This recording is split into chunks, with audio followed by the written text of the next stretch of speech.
Wait. We'll be live! Hello, everyone. Hello.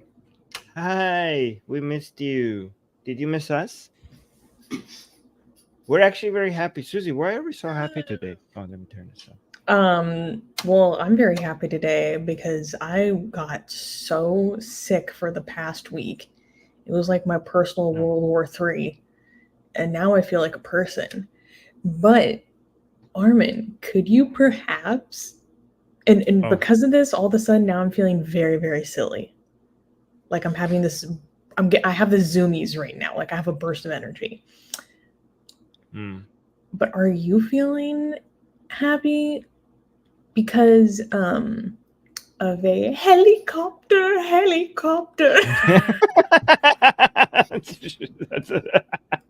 Okay, that's one way to put it. Yeah, I mean, I guess, yeah, that's why I'm happy. I mean, a lot of people are going to find it distasteful to be happy about something like that, but I think it's distasteful not to be happy about something like this. But let me actually put on the screen what we're talking about. This is what we're talking about, right? Do you want to tell people what it just happened, by the way, just before we okay, everyone, good morning. May 19th is the new Cutlet Day number 2.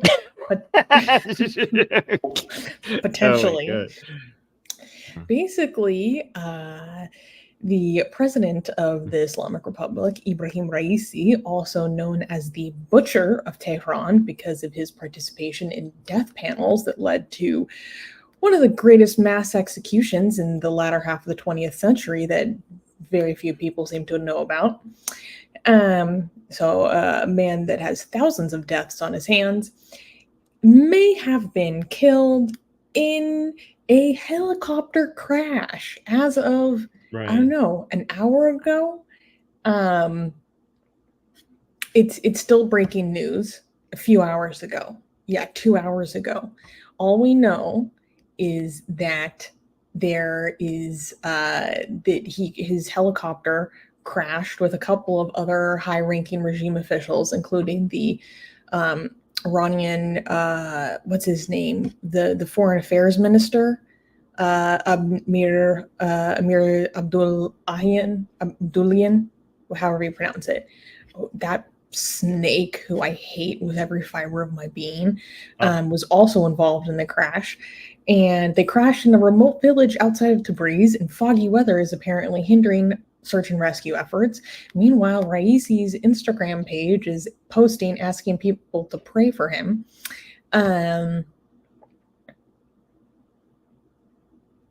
Yeah, people were so we don't know what happened yet. People in Iran were complaining about horrible internet connections and like, we cannot send prayers because of lack of good internet connection. My VPN is not connecting, so prayers cannot be reached. We would send prayers, but we have bad, we're not connected. Is the helicopter okay? Oh God. Oh my God. They're gonna blame either Israel or Khamenei himself. They're gonna say either this is revenge for October 7th, or they're gonna say Khamenei was trying to take out the competition to his son becoming supreme leader. So I think I don't know what's gonna happen at all, but these are my two predictions for the theories people are gonna come up with. I mean, is Raisi even competition though when he is actually illiterate? I don't know if you guys know this. He's never gonna have the opportunity to finish another go class 6.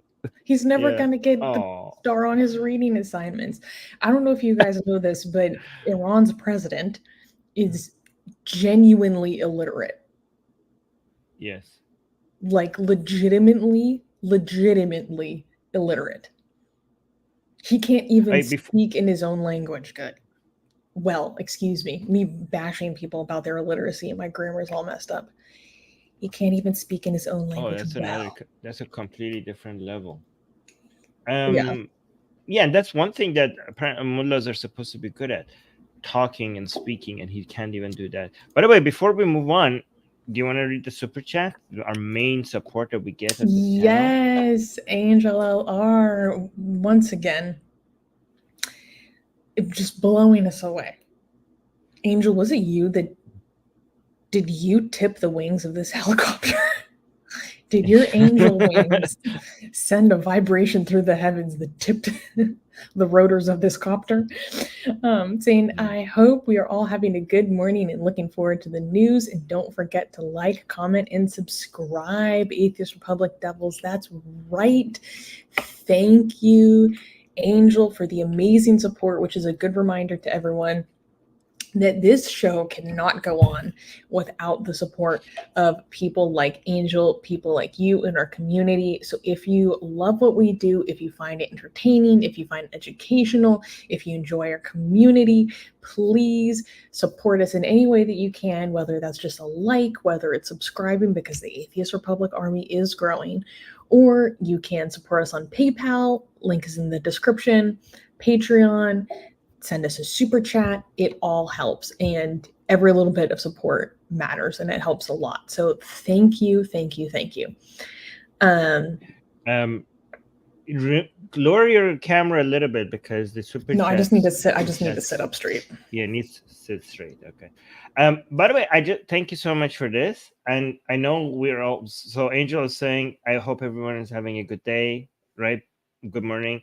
And I am having a good morning with this news that came out of Iran. And a lot of people think that might be in bad taste because, somebody's being either killed or injured. And people are like, you should never celebrate that. And I don't understand this. I want to remind everybody that Raisi was on the Council of Death, the council in Iran that was responsible for executing thousands of Iranians for political dissent. This was the greatest act of mass executions, one of the greatest acts of mass executions in modern history that people don't really talk about much. And he was on that council. So people are like, how could you be pro-death? I'm not pro-death. I am pro-life. That's why I'm happy when agents of death are taken out. This guy was an agent of death. He literally was on the council called the Council of Death.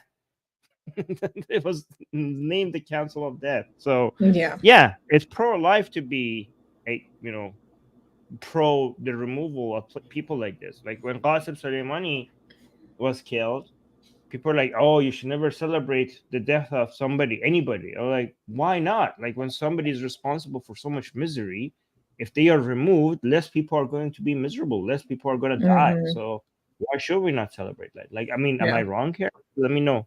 Yeah. Kim was saying maybe Raisi was trying to fly the helicopter and couldn't read the instructions.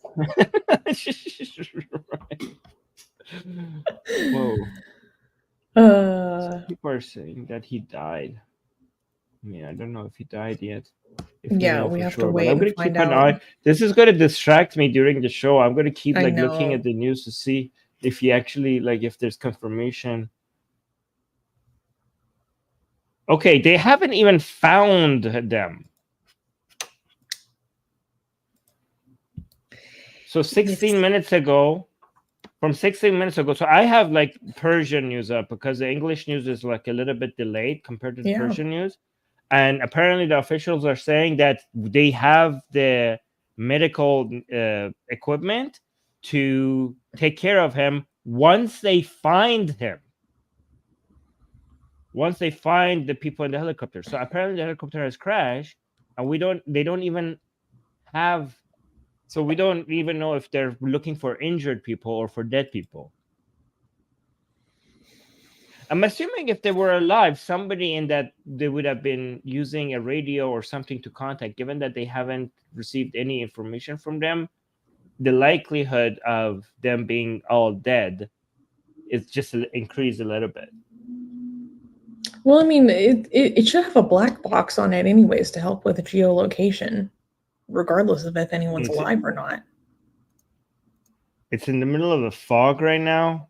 So I don't know. Yeah, like why is it so hard to find such? Shouldn't it be easier? I'm not sure. Oh, on this Sunday, please, Father God, let the mountain lions of the Iranian wilderness eat these people. Okay, never heard that before. That's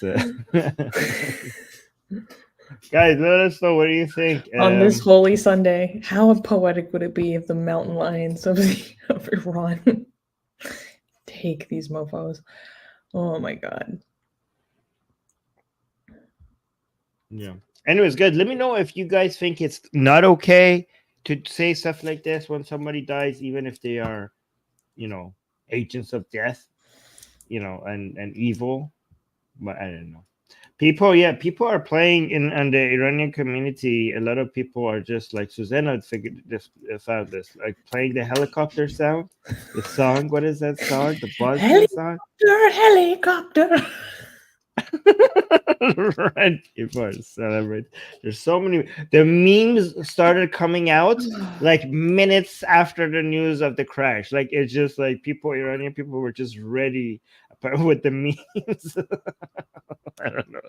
All right, we'll see. Maybe next week we will collect the best memes that came out of this event, and we'll show you guys, the best of the memes that this news generated. How about that? Oh my God, let me tell you, the Israelis on Twitter did not miss a beat. Yeah, really? But maybe y'all did know this was coming because y'all were quick with it. Yeah. Oh my God. I like it that even if this is not Israel's doing, it will be seen by a lot of people who are pro-regime in Iran that this was Israel's doing, which is good, in my opinion, if they think that, because then, you do October 7th, well, there you go. Now here's the response. I mean, I'm not saying it's Israel, but it would be, there's some utility in them thinking it was Israel. Here's the thing. When the bonus side of having a million conspiracy theories about your ethnic group is that on one hand it does make you seem all powerful. Yeah. You're like, on one hand, this is mostly used for blood libel. On the other hand, we kind of sound like demigods. Yeah, exactly.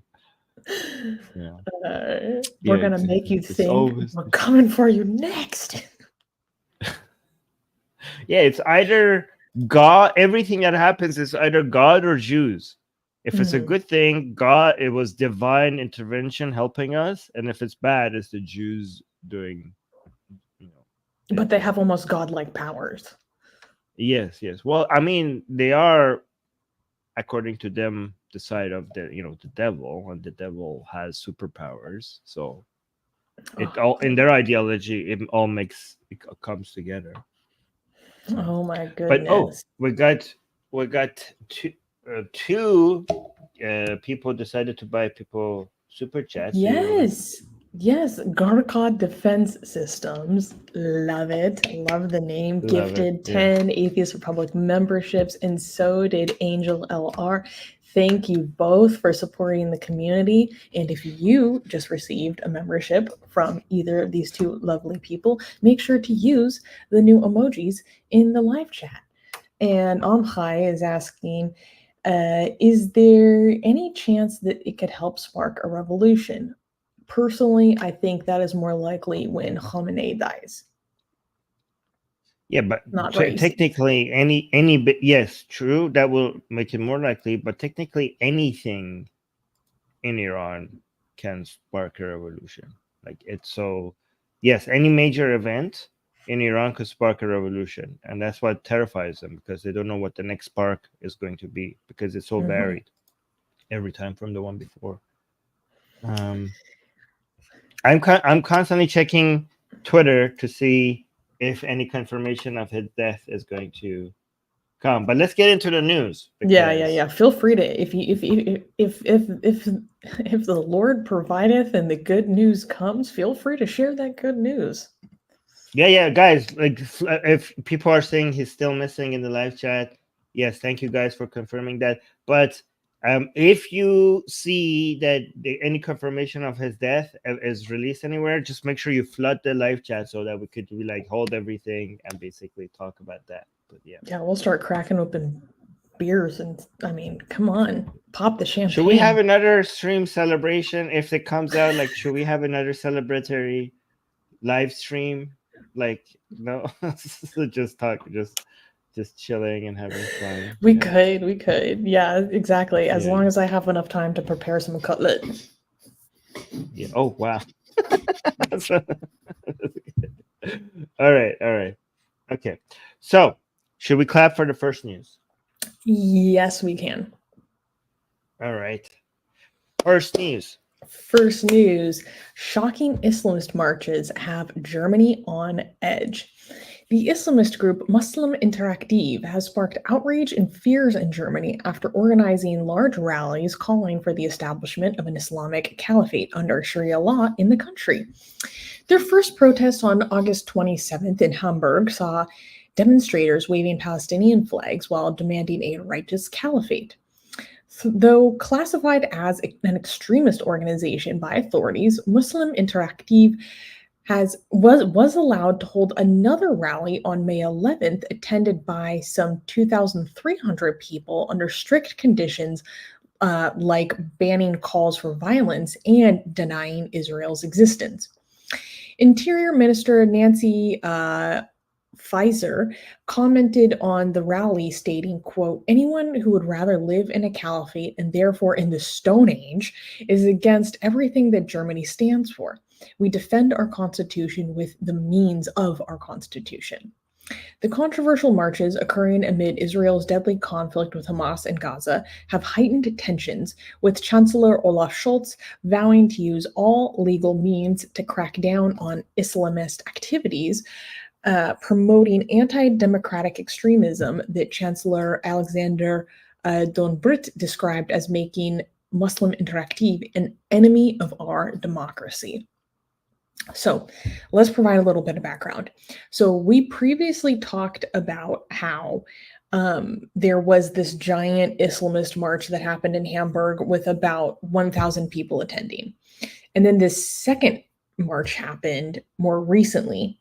And basically, it doubled in size. I saw some estimates that it was the news is reporting about 2,300 people. I've seen estimates as large as 4,000. And the first rally that happened caused some alarm bells to go off in the German establishment, shall we say. And basically, this group is now classified as an extremist organization. There are people in the security apparatuses of Germany who think that it is essentially a front for Hizb ut-Tahrir, which is banned in Germany and has been banned since 2003. And so this second rally was only allowed to happen under very strict conditions. And so one of these conditions was they are not allowed to deny Israel's right to exist. That was one of the conditions for it to continue. Another strict condition for it to continue was that they are not allowed to call for a caliphate in word, image, or deed. So in the sign that you can kind of see on the background of this thumbnail right here, it says verboten. So it's meaning like it's forbidden, it's censored. So now all these people are at these rallies, and they're holding signs that just translated just say censored. So now they're protesting the censorship of the German state. Whereas in the first rally, the way that they phrased it was that they were protesting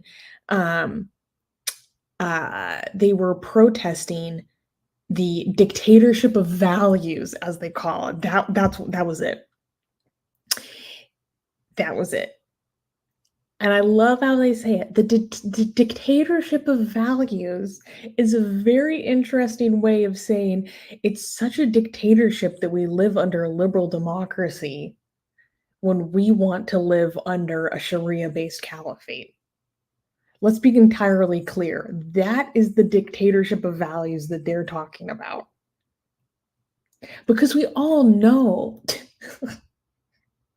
my friends, we all know that living under a caliphate is like so egalitarian. And there's no dictatorship of values in a caliphate. I mean, come on. So that's kind of the background here. And apparently, I think there was another issue of sex segregation within these rallies. It's almost predominantly men. But Armin, what is your opinion about how this rally is only allowed to happen under very strict conditions and with just open censorship? I mean, the things that they're trying to stop by censoring are the things that must be so widespread that they would even need to ban it. And banning and censoring it is not going to stop the spread of these ideas. I mean, Germany is using the wrong tools. I mean, you allowed this in, and now you think that you could stop it by just making them, well, maybe don't say this during the protest, like as if these ideas or these values are going to disappear by making them not say that. You made this happen, and it's only going to grow. And I don't know how your democracy is going to survive this. I mean, at what point are you going to have so many people, both the Islamist growing and the reaction to the Islamist growing, on both sides being people who don't believe in democracy, who don't believe in secularism, who don't believe in freedoms, who don't believe in liberal values? I mean, at what point is Germany going to break under, like, you're not going to be able to just regulate your way out of this? So like, oh, the far right cannot say this, or Islamists cannot say that. Okay, look, they're going to keep growing and growing and growing. Like, do you have the barriers that you have in your politics? Are they strong enough for them to be able to withhold a much more increase in the demographics of people that have these anti-democratic views? Like, at some point, at what point are you going to realize that you're not going to be able to regulate your way out of this? I mean, it might be already too late. You already let the Trojan horse in. So I don't even know what to do anymore. These people are obviously just the tip of the iceberg of what lies underneath. These are only the people who are willing to come out and protest. They represent a much, much larger problem of people that have anti-democratic, anti-liberal, anti-secular, anti-freedom views that are just, not even bothering to show up in protests like this. And that's going to affect the politics of your country. A country that is so determined to support Israel is now becoming, the one of the main hubs for people that are, in favor of just wiping out Jews entirely. And a country that is such a main center in Europe for, supporting democracy and liberal values is now becoming a hub for growing anti-illiberal values. So, and this is what we told when we said wokeism just corrupts from within, was about this, because liberalism has many enemies, but it's only wokeism that allows the enemies of liberalism to grow from within. Because liberalism managed to create really good barriers towards really horrible ideas that threaten society. But wokeism has managed to be the virus that comes from within and just basically opens the gates to the barbarians. And this is the result. This is what people have been warning about for years, and now you see that their warnings were correct. Yep. I mean, I can't really argue with you there. What do you think is a solution to this? Because I just think that there just needs to be a reckoning within, and I'm so freaking tired of kind of this like East versus West framing, because everything is just about the Western world, blah blah blah. But okay, for lack of a better saying, I'm just gonna say it. The West needs to have a reckoning where we just stop self-flagellating and stop being so fucking guilty and just stand up, and yes, the values that we hold do lead to more prosperous societies. Yes, our culture does promote innovation more than others. Like, yes, like we do have processes and institutions that are superior, that lead to better results, and like not apologize for it. My big thing that I think I've been thinking about a lot recently is the problem, one of the many problems with wokeism, as we say, is that it a kind of a central thesis is that the presence of power equals the presence of oppression. And that's just not true. There is, according to this thesis, there is no power that can exist outside of the oppression of the other. It's a zero-sum game, according to this worldview. And it's not a zero-sum game. It formulates a world in which there is no possibility that certain attitudes, cultures, beliefs, practices, market structures can create better results on the basis of it having better values. That's impossible for it to happen. Power can only exist because power was taken from another. And that's just not true. And, let me not get into socialism right now. Because a lot of people have that same misunderstanding about capitalism, that everything is a zero-sum game. And that's not how markets work. Yeah, they don't understand the concept of wealth creation. It's not wealth transfer, it's wealth creation. That's something that the commies never understand. Yeah, so basically, I'm just over it, and I'm not apologizing for shit anymore. Did I bump you on the street? No, I didn't. And they have no right to, I mean, everybody has a right to complain, but it's amazing that they complain about, their far right parties growing in Germany. Like, what do you think will happen when you allow these people in? Like, that you are responsible for that as well, and there's no way that you could regulate your way out of that either. That's the reaction to the thing that you started. Obviously, that's always been the reaction. And you even if you act like that's a bigger threat, well, that threat is a response to the growth of Islamism. So even if you think like the far right is a bigger threat than Islamism, well, then stop Islamism, because far right grows because of Islamism in your country. Yeah, but they're too pussy to do that. They're too pussy to stand up, grow a backbone, and say this is unacceptable. We're not apologizing for this anymore. You guys are doing unacceptable things. And go even further to say, you know what? There's actually going to be something called consequences and accountability. Apparently, we're too bleeding heart, too nice, too freaking soft to believe in something called accountability and consequences. Yeah.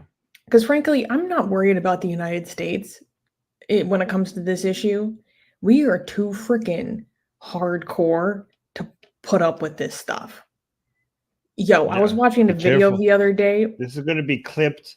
This part is going to be clipped if United States goes the same route as Europe at some point. They're going to be like, okay, Susie, maybe you were too optimistic. But go on with.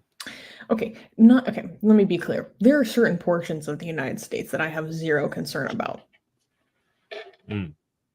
Yeah. No, no, we take things way too freaking seriously to put up with this bullshit.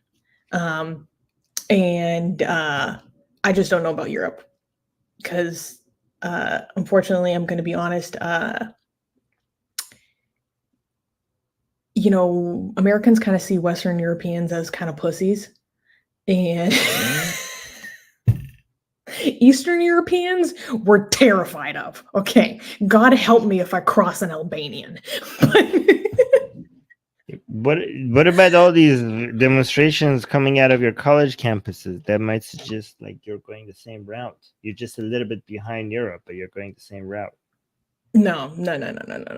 See, here's the thing. There's lots of polls to suggest that it's a tiny minority of students who have participated in this. The rest of these students find it disruptive, distasteful, and they're tired of it being on their campus, according to the polls that I have seen. And also, they're being mercilessly made fun of. The rest of America thinks that they're freaking cringe. They're children. And they're literally like, go try that somewhere else that isn't like a college property. Because here's the thing. Our institution of academia is completely cucked in the United States. It's completely lost. So is this going to happen on in an academic space? Sure. Go try that somewhere else. Here in America, we believe in something called private property rights. Go try that somewhere else. It's not going to end well for you.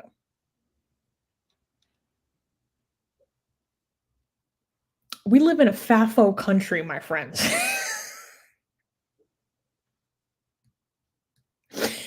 And there are just too many people that really, in America, we don't see being patriotic as a negative thing, unlike places like Germany and Spain, in being proud of our country and in defending our flag like as a negative thing.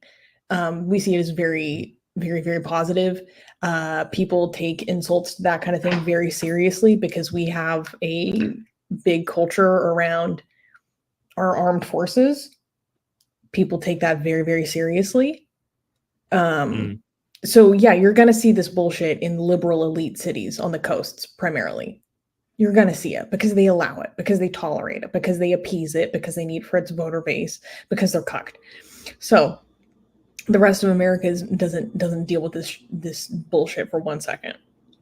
And we can see this in the polls. Yeah, I saw that. I covered it actually in the stream. Let's do the super chats and then move on to the next news, because the next news is also kind of relevant to what we just talked about. Germany. So Young Atheist is celebrating his membership for 4 months. Yay! Hi, Young Atheist. Saying the West needs to wake up against these Islamists. True. Oh, wait, we got a super chat that I cannot read. Can you read this, Armin? Yes. Komar is saying, I hope Ibrahim Raisi bega bere. Everyone say inshallah. So he say, I hope Ibrahim Raisi is effed. Everyone say inshallah. Inshallah. So I actually, inshallah. Yeah, insha iblis, I usually say. Insha iblis. I have actually news from 3 minutes ago, and it says جستجو ادامه دارد اما هوا تاریک شده و باران نیز میبارد. So they're still looking for him, but they still haven't found him. But now it's even more difficult to find him because it got dark and now it's raining. So it's not looking good, fam. From 1 minute ago. It's not looking good, fam.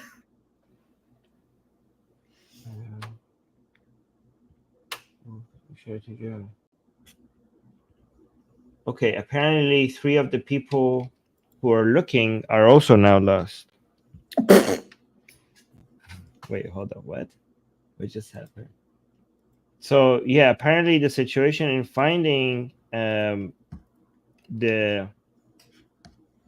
Yeah, so it's very difficult going to find the helicopter, and apparently 3 of the people who have been going to find the helicopter, they've been lost. Something might have happened to people who are even looking for the helicopter.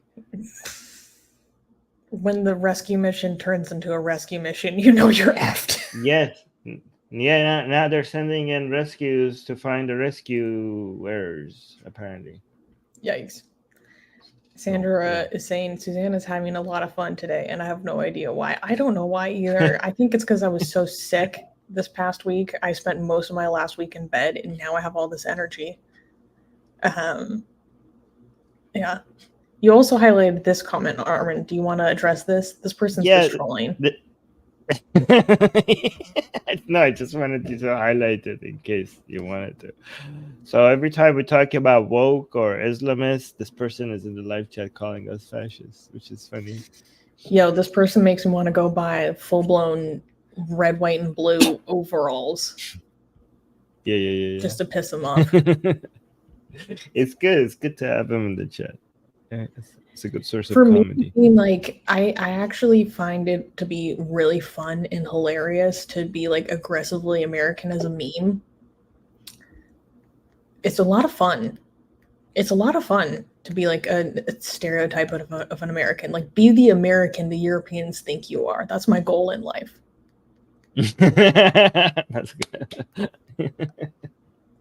It's literally so much fun. I literally just go watch demolition derbies and go to the rodeo, like, for the meme of it. Right. And it's awesome. Yeah. Angel is putting American flags, but it doesn't show when we highlight. I don't know why StreamYard doesn't make the emojis show. Yeah, do something. All right. So, should we clap for the next news? Sure. Next news. Next news, integration crisis. German Muslim students favor Sharia over country's own laws. An alarming new study from the Criminal Research Institute of Lower Saxony has revealed a concerning embrace of Islamist extremism among Muslim students in German schools. The survey of 308 Muslim pupils found that 67% agree that the Quran is more important than the laws of Germany, with nearly half, 45%, believing that an Islamic theocracy is the best form of government. Disturbingly, over a third said that they, quote, understand violence against those who insult Allah or the Prophet Muhammad, like they think it's fine.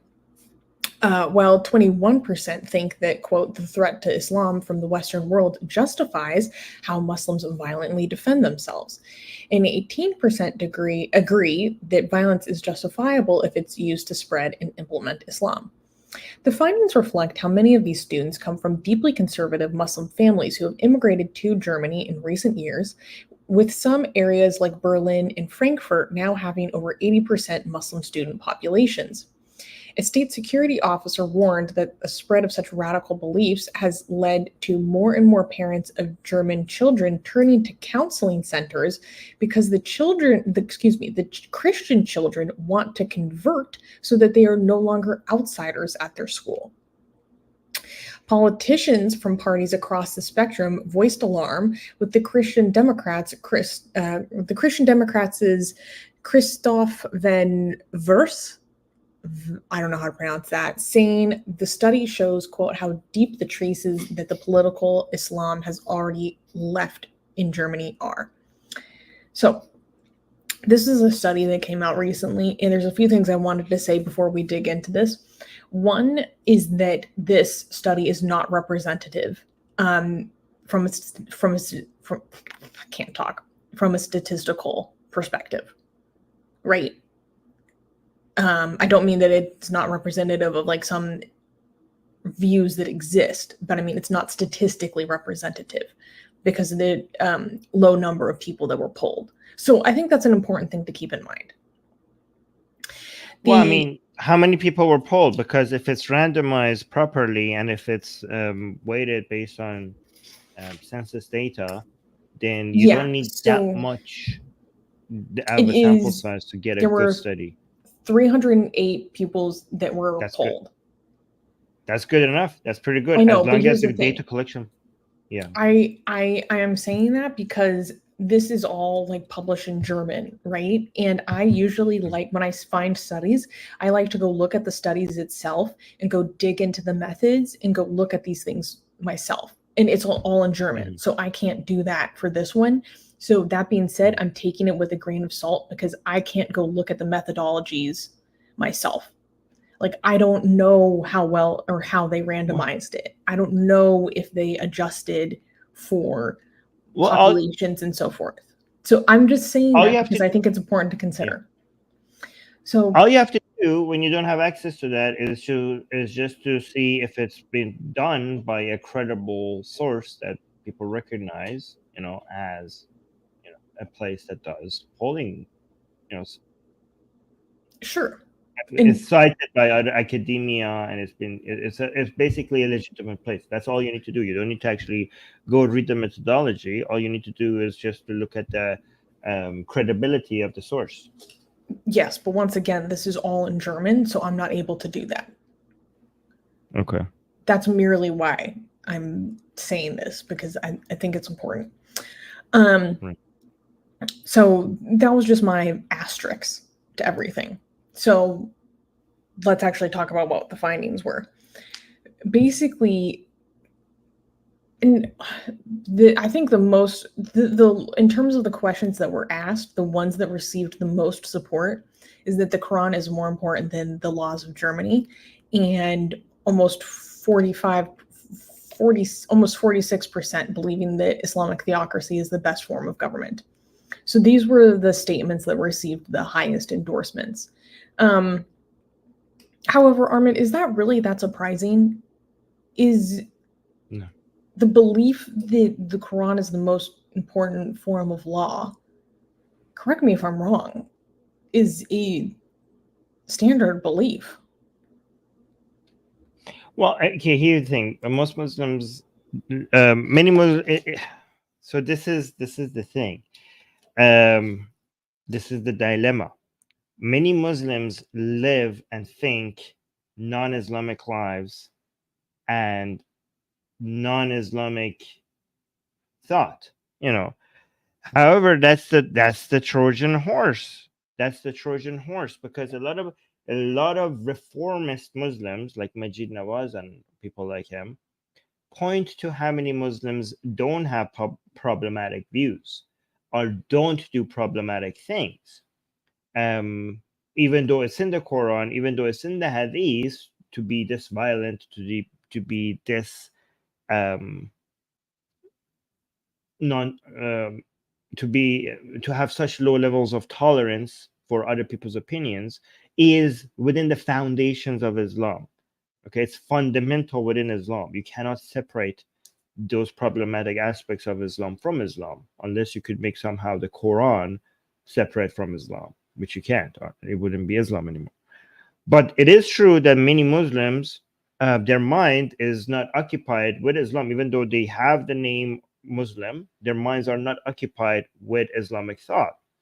But here's the problem: the fact that they're Muslim means they create the potential for that to happen at any moment when necessary. You know what I mean? It's kind of like when you're a Muslim, we have two types of, we have viruses that are lethal right at the beginning and could make you sick and kill you right away. And then we have viruses that you could become a carrier without actually it showing any symptoms, right? And if you don't think about it, it seems like that the virus that expresses itself right away and shows the symptom and is lethal right away is more dangerous. But it's actually the second virus that is more dangerous, because it spreads in society for much more easily, because it doesn't express itself. People don't react to it right away, and it just spreads and spreads and spreads. And when it does show the symptoms, because it has spread so wide and far and wide, it eventually becomes more lethal than the first virus. So this is a lot of, when the reformers point to Muslims who don't have Islamic thought and don't act Islamically, they're trying to convince you that Islam is not that dangerous, because so many Muslims in the world are not acting upon it. But actually, in my opinion, that makes Islam more dangerous, because it spreads because you don't feel the threat. It spreads. If it was, this is why Islam is more dangerous than Nazism, right? Because with Nazism, you feel the threat right away. It's like the first virus. You're like, okay, this is like horrible. This is like, yeah, we should stop this. That's why Nazism didn't manage to stay in power we managed to stay in power for only one generation, because it was immediate. Like the threat was felt by the world immediately. But Islam is like the second virus, is you don't feel the threat immediately and it spreads. And then when you feel the threat, it's already too late. And again, these students are an example of that. They were carriers. So you're a Muslim, you don't act upon it, you don't think about it, but because you belong to the Ummah, you could turn like that when the Ummah is in danger or when the Ummah needs you to. It's like a much more advanced kind of virus, and it's much more deadly, and it's a lot more dangerous. And again, a lot of these students that you're saying are speaking like this, they didn't think like this before. They were just Muslim. I mean, their parents even weren't telling them like, oh, one day we will like take over the world and like enforce Sharia law. They weren't being told like that. Some of them are. That's my point. A lot of them weren't. You're missing my point. You're missing my point. I know there are people like that. My point is that a lot of them are not like that. A lot of them were eager to be like other students, right?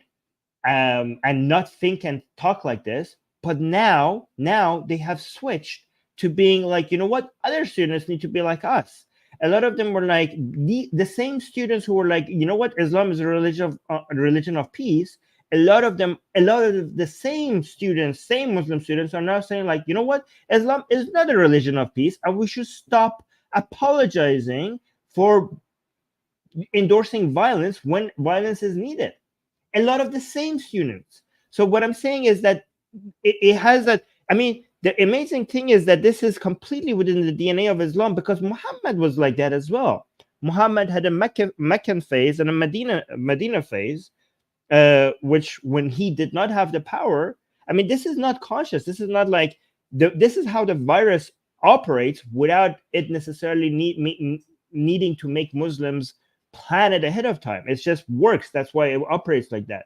So when Muhammad himself didn't have the power, he wasn't acting like, yeah, everybody's going to be forced to convert to Islam. And when he had the power, then he acted like, yeah, everybody needs to submit to Islam when he managed to get the power.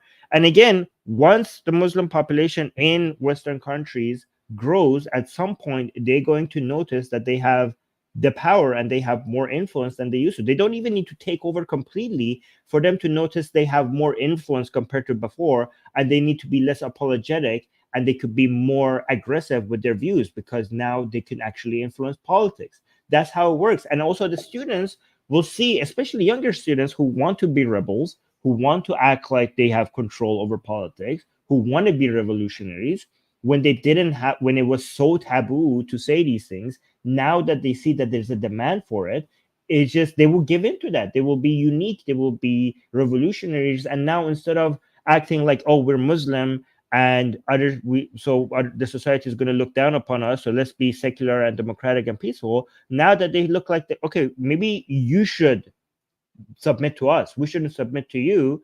Now that you're scared of us, we're going to enjoy the fact that you're scared of us, and maybe you should submit to our ways. Why you guys are just racists and bigots who all this time we were submitting to your ways? Maybe our way is the better way, and you should submit to our way. That's how it works. That's how it always works. And again, when I'm saying nominal Muslims are carriers, and again, this is not the nominal Muslims who do not act upon Islam. That's not a proof that Islam is peaceful. That's a proof that this virus is everywhere, and when it has the upper hand, it will be able to turn violent and aggressive when it needs to be. And this is proof. This is what we're saying, because a lot of these students, even though if they come from conservative families, they didn't used to talk like this before. Now they see that they can, and they will, and this will happen more. I don't think all nominal Muslims are like this. I No. never said all. Okay. I never said all. I never said That's all. true. I know. But You're right. Yeah. I do apparently, and this is based on reporting that are not from sources that I find the most credible, so take this with a grain of salt. But there's issues in schools where if girl students start acting more Western, then the male students will start enforcing honor culture norms upon them. And they literally will enforce gender segregation amongst each other. And there's literal like segregated societies within the schoolyards where the non-Muslim students are being excluded, which is motivating some children to want to convert to Islam so they'll be included. Now, I don't know how true this is. If it is true, however, I don't think this is a genuine conversion. I think this is children who just want to be included. I don't think they're going to actually start being observant or anything. But Armin, let's say that is true. What do you think of that trend? But that's how conversion works. By either look at me or include. It's either look at me or include me. It's one of these desires, right? It's not. That's how conversion to, and not just religion, to any tribe works. I mean, it's only there's three options, right? I want to be correct. I want to have the beliefs that match reality. That's the lowest number, right? The two other reasons are, please let me be included. I want to be included in your tribe, or look at me, I'm different. So it's either a desire to be normal or a desire to not be normal and be extraordinary, right? It's either like, I want to be different, I want to stand out, or no, I don't want to stand out as a weirdo, I want to be part of the tribe. These two desires are the main reasons why people pick up any ideas. So ideas, for some of us, ideas are supposed to be a reflection of reality, our beliefs. But for most people, it's two things. It's their identity card and their membership card. When most people pick ideas, they're not necessarily thinking like, are these ideas true? They're like, I need membership in a tribe, and I need to have an identity. I need a way to define myself. And that's how people pick their beliefs, right? So yeah, the students who are seeing that Islamism is growing or is becoming the trend, or it's cool to be Muslim because you seem like a radical or you seem like a revolutionary, they look at that and they might find that identity appealing, or they might look at the crowd and be like, yeah, I want to be part of that, I want to join that tribe, and that's why they pick up this belief. Yeah. Can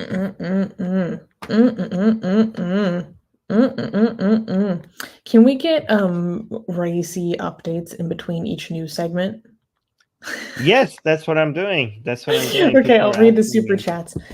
Gasian American gave a super chat thank you, saying, I think men in the West should adopt platonic male hand holding from Arabs. And I completely agree.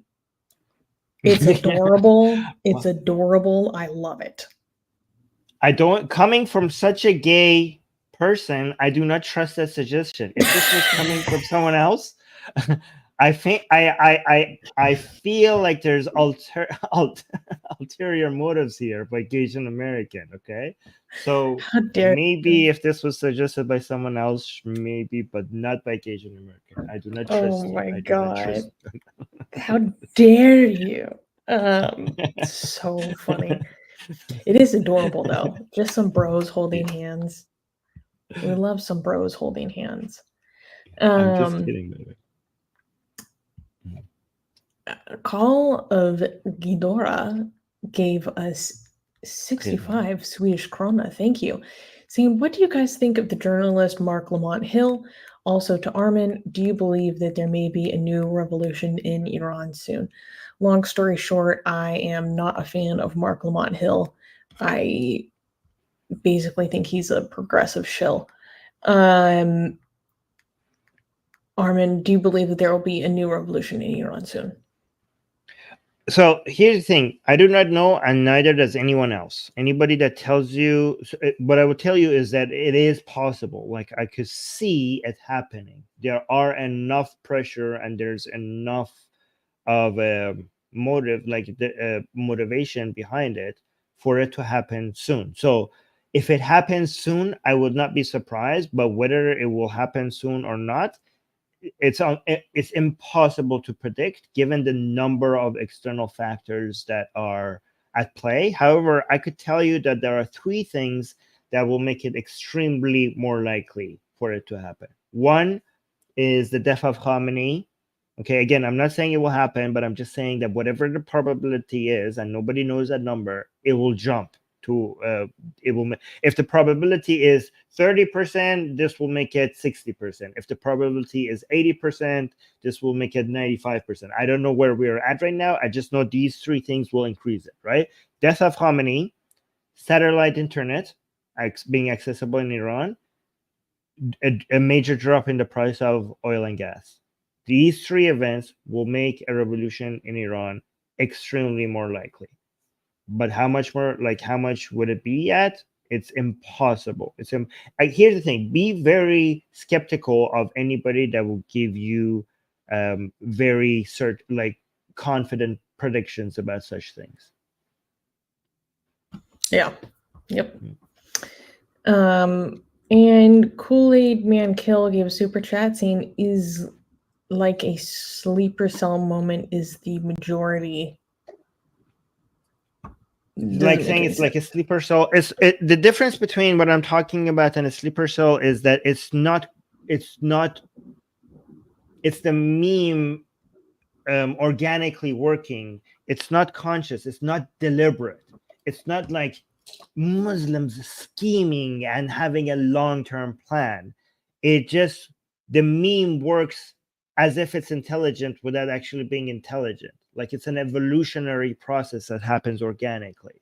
It's a survival of the memes rather than survival of the genes. It doesn't require the active, deliberate participation of the members. So just like memes survive without, just like animals and living beings survive without genes being conscious of what's happening, memes also survive and grow like viruses without individual humans necessarily being conscious of what's happening.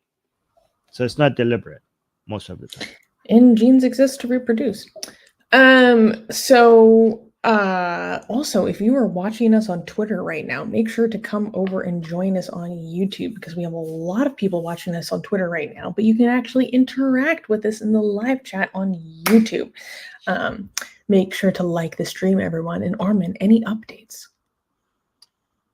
Okay, so from 15 minutes ago, I have a couple of updates. From 15 minutes ago, a speaker of the government in Iran said that there is no news, and now now there's only 2 things that we could do: is trust the people who are working to find Raisi and his crew, and also praying. So there's two things we have to do: to trust the people and pray for Raisi people. And then boys, let's go. Guys, well, actually, let's start our own prayer circle and pray the opposite. So maybe our prayers will overcome their prayers. Wait, bring out your skull. Oh, yes. So let's see who's the... let's see if our gods are more powerful than Allah, right? They're going to pray to... Who are we praying to? Because we only recognize the gods of YouTube. But that's not going to work. Wait, can we even pray for... No, like, okay, let's not specifically say what we're praying to, but because YouTube might not like that. But we're just praying for whatever the opposite of what they're praying for. That's what we're praying to. People who are long-term watchers of this channel, they know why we use the skull, but we're not going to explain.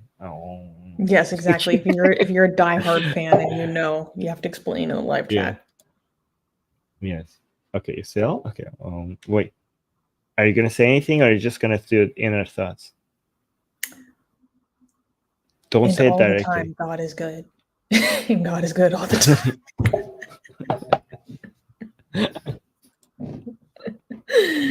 Okay.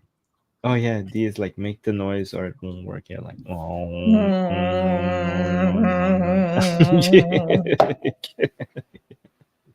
okay, we're being silly. Okay. Wait, let me see if I have more news. So the White House said that President Biden was just informed of what happened. Yeah, so President Biden knows now that Raisi might be dead. By the way, guys, Raisi is like not that important in Iranian politics. He doesn't right now. He doesn't make any decisions anymore. No. But this is still going to be a big deal. But he himself, it's not like he was responsible. The decisions in Iran comes from Khamenei, the supreme leader, not the president. Mm-hmm. Okay, we got another super chat. You want to respond to that?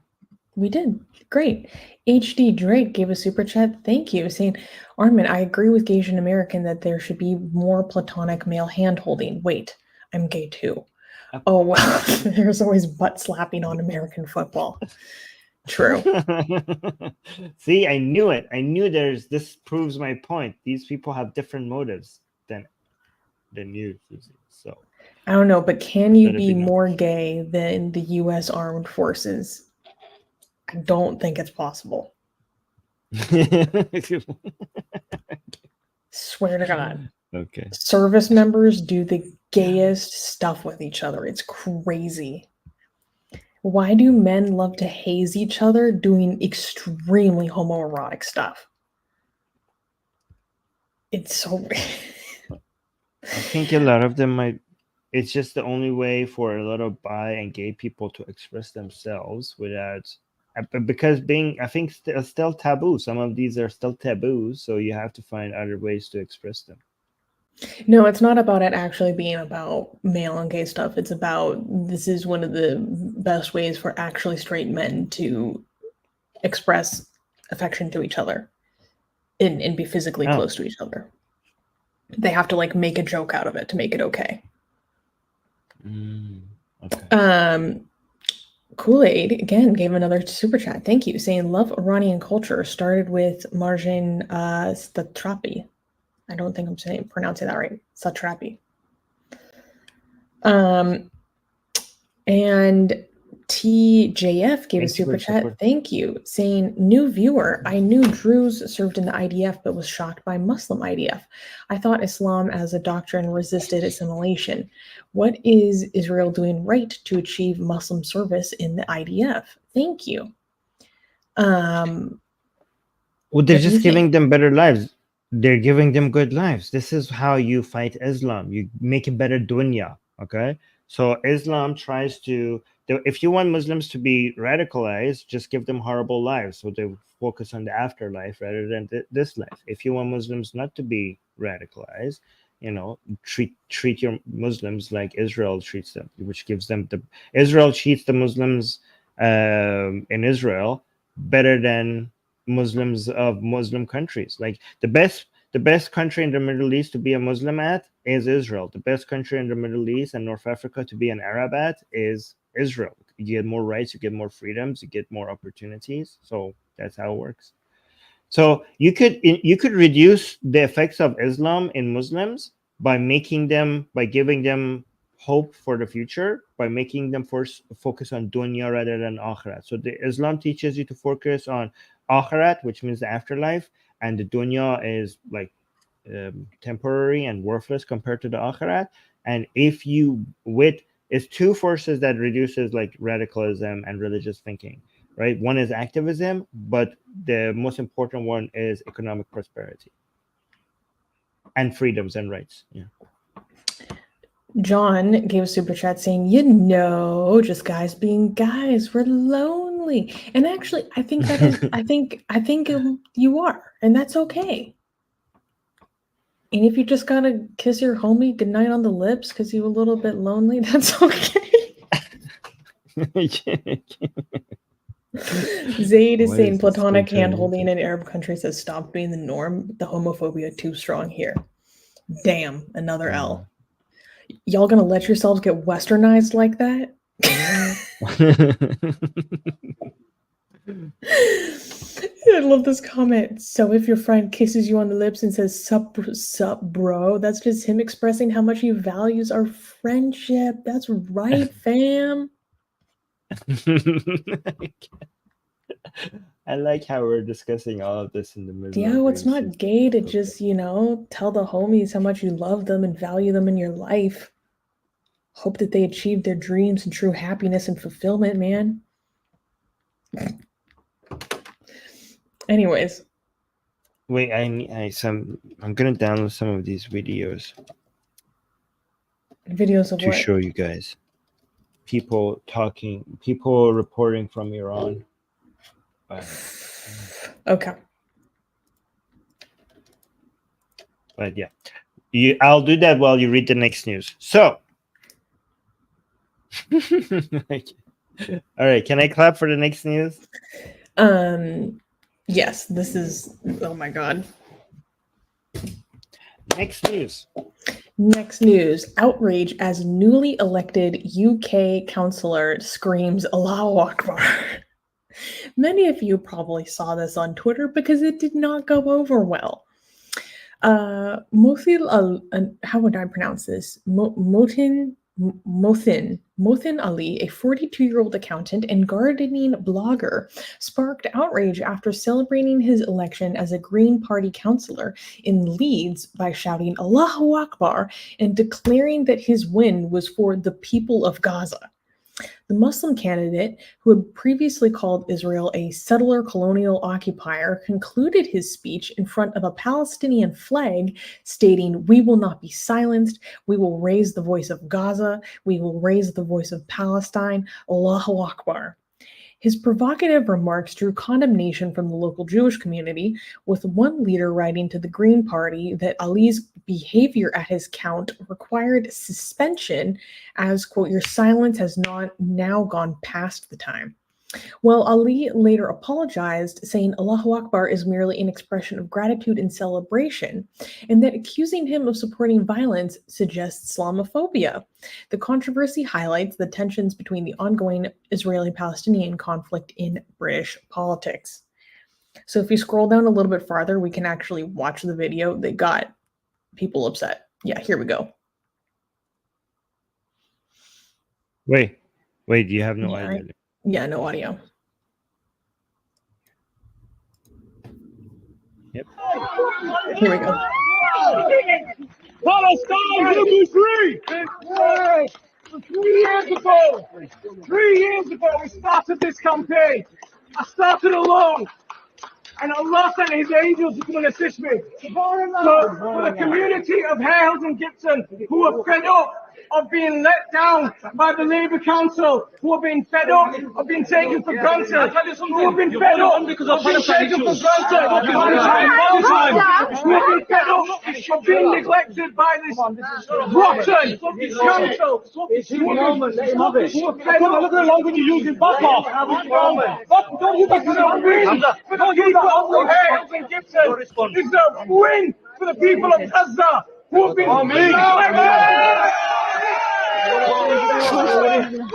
We will not be silent. We will raise the voice of Gaza. We will raise the voice of Palestine. Allahu Akbar!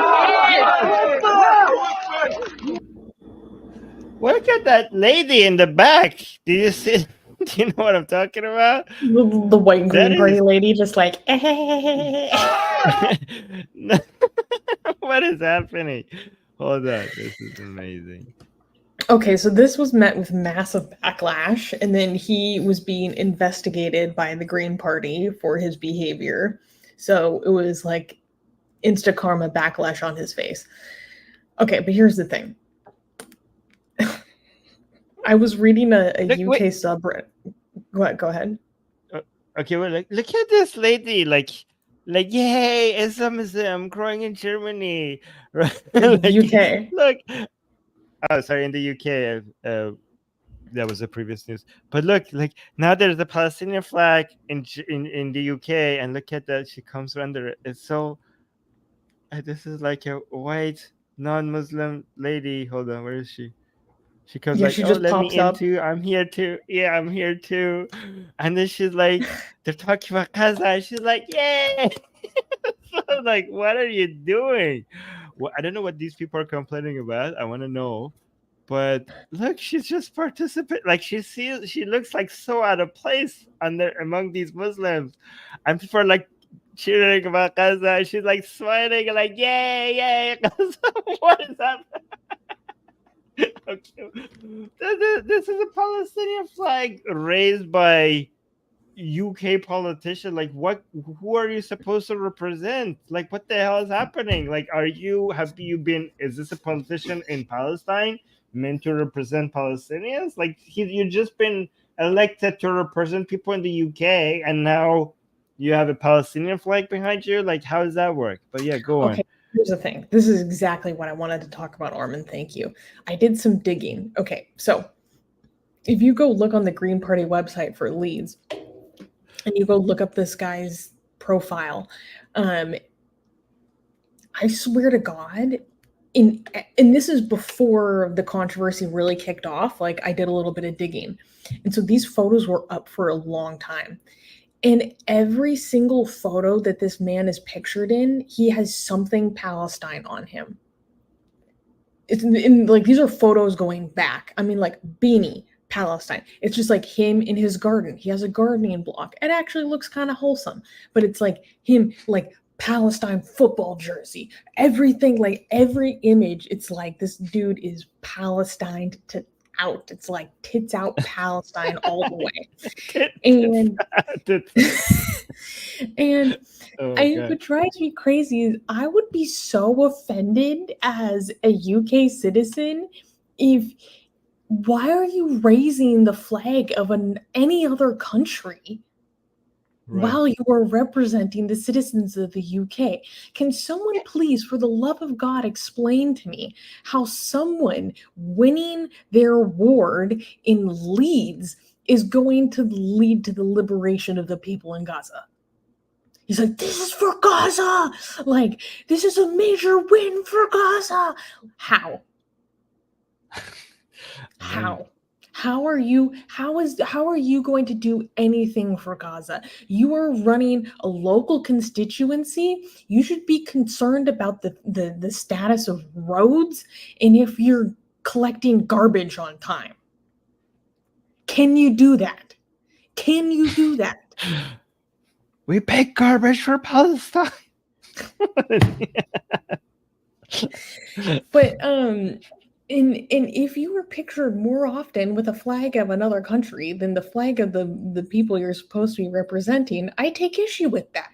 I would take issue with any politician doing that with the Israeli flag. I mean, like, for the love of God, who are you here for?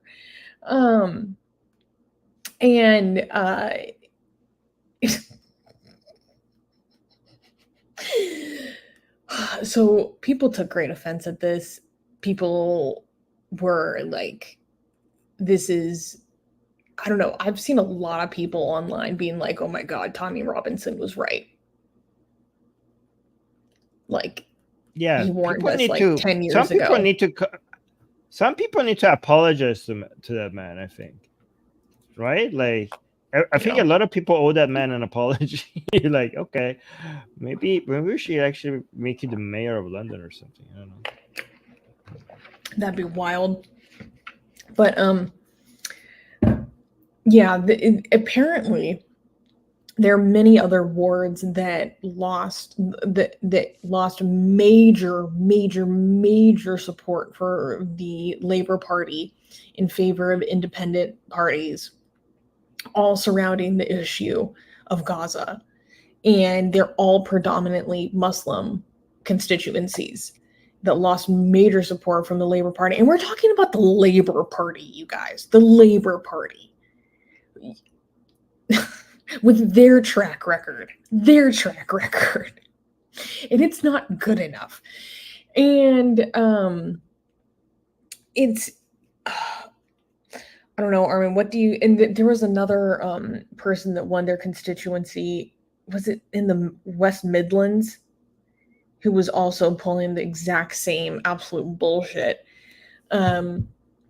What do you think about this trend, though? Because this was a trend that we were seeing about the Labour Party losing massive support. The problem is that the polls that we talked about a few weeks ago is that the issue of Gaza and Palestine for voters of the general UK public is a primary issue for only 3% of the general public, but it's a primary issue for 1 in 4 British Muslims. So it's massively disproportional in terms of importance. So here's the thing. Here's the problem with some of these polls is that it doesn't show which sections of the society are going to be more active politically, right? It's one thing to see what people think in the UK, in the US. It's another thing is which one of them are going to turn out to vote, protest, become active in politics, because a lot of these Muslims are going to be overrepresented in politics because they're so eager to be active in politics, even if their views are, let's say, for example, 10% of society, they're going to be 30% of politics or 20% of politics just because you're going to stay at home and they're not, just because they're going to show up in protest and you're not, just because they're going to go vote at these small elections that a lot of even people who vote don't show up at these smaller, less important elections. They don't show up. They show up in like major elections, but not in small elections that are more local. And these Muslims are going to be like, yeah, we're going to show up there because this is how we're going to take over, right? So just remember when you're saying like, oh, this only 5% of people care about it. Like, okay, yeah, but a big portion of Muslims care about that, and they're going to show up and they're going to do politics and they're going to change your politics because of that, just because you're not going to be as active as they are, right? And let me be clear about something in case it wasn't already clear. I could not give less of a shit about what someone's ethnicity or national origin or heritage is. This is not about like their ethnicity or if they come from an immigrant background or anything. Armin and I could not care less about that. This is about the values that these people represent. Yeah. You could be like from Palestine, right? And you have a record of serving the UK or the people that you're supposed to represent, and not be a Palestinian activist. And we're like, yeah, that's fine. For example, you could be from Palestine and be like, yeah, I accept Israel's right to exist. And I'm like, yeah, that's a great politician. I don't care that you're from Palestine. I don't care that what your ethnicity is, where you're from. I care about your views. And these people have horrible views. And that's the problem. These people have horrible views. Yeah. I mean, oh my God. We have so many Palestinians in our live chat that are based Zionists. Okay. So in our own community. Right. So yeah, okay. They're out there, guys. The other thing is we found this dude's tweets from October 7th have been found, and they're not good. They're not good. Me, Zaid Habibi, my number one Habibi. Yes, Zaid is my number one Habibi. He has the honor of being Zionist Palestinian representing in the live chat. Present. Oh my God. Okay, now it's time for our update. We're like waiting with bated breath. Yeah, super chats first or updates? Oh, okay, yes. Man, these are so freaking funny. Great Red Menace is saying, just one thing to say, Mossad agent Ali Copter had a massive harm to the Islamic Republic, it seems. John gave a super chat saying, ugh, you're a flippin' counselor in Leeds. Yes, exactly. Yes, exactly. But we're taking this movement to Gaza. Asian American is saying he could just advocate for watermelon gardens. Exactly. I would have no issue with that. Just have some watermelon gardens. That'd actually be quite wholesome. Who doesn't love a good community garden? Sandra Gabora is saying, Susanna, please address the numbers of casualties in Gaza that the UN very reluctantly and very quietly reduced drastically and do not coincide with your intuition. I don't remember what you're talking about in terms of my intuition. Yeah. Yeah, we saw that news. I mean, that I don't know why does it seem quietly, because in the circles that I am, that was like a major. I sent it immediately to Susanna. That was like a major news for us. Like, I mean, I already knew that you cannot trust their numbers, right? But Susanna, did you mention that you do trust their numbers? No, I think what Sandra is referring to is last week we were having a discussion about someone was asking us to compare this military operation, this war, against the number of bombs dropped or something the US did on Iraq or Afghanistan or something. Oh, yes. Yes, I remember. I said that Yeah. I think that when the United States was bombing in Afghanistan and Iraq and in Syria, they had worse civilian to militant ratio than Israel is having. Yes. Even though in Israel, okay. So you're saying, but so this news those that are just separate came out, things. those are separate things. I still think Susanna is wrong, but this news does not show that Susanna is wrong. Okay. So I see where Susanna's intuition comes from, because dropping bombs in Gaza is just so much harder to avoid civilians because of the high population. This was not an anti-Israeli take from Susanna. This is like this is an understanding of how Gaza is much more population dense. I should clarify further. So I actually agree that based on the information that we have so far, it looks like Israel has a better combatant to civilian loss ratio than the United States interventions in Iraq and Afghanistan. Based on all the information we have, I already believe that. If those numbers change, then my belief will be updated, right? So that wasn't the contention. I think it was literally just in sheer number of bombs, missiles, whatever dropped. I think my saying, maybe something was telling me that it might be larger than I would have expected or something. That's it. So that's separate than the actual casualties. Yeah. I never trusted Hamas casualties numbers.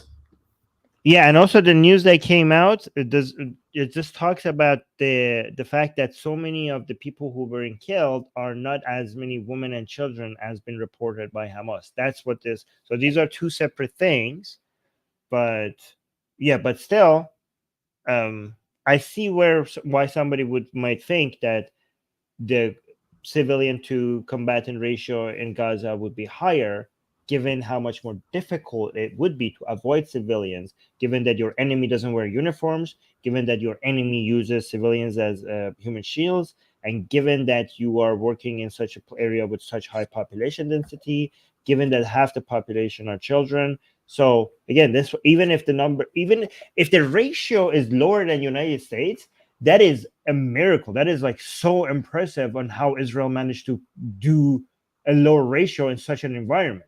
But if the ratio is higher, like if people it's impossible to have a ratio lower in such an environment, that wouldn't be Israel's fault. That would be the environment and Hamas's fault. Yeah. Yeah. So we had a few new super chats. Condovo is saying helicotlet. Can we have a read of that song? Helicotlet, helicotlet. Helicotlet, helicotlet. And Jihad Free Zone gave us a super chat. Thank you, saying Iran President Raisi helicopter crash thoughts. Well, we went over this. We had an immediate reaction as soon as we started the stream. There hasn't really been any major updates. We continue to check. We're waiting for breaking news. But if you want our thoughts, go check the beginning of the stream once this is over.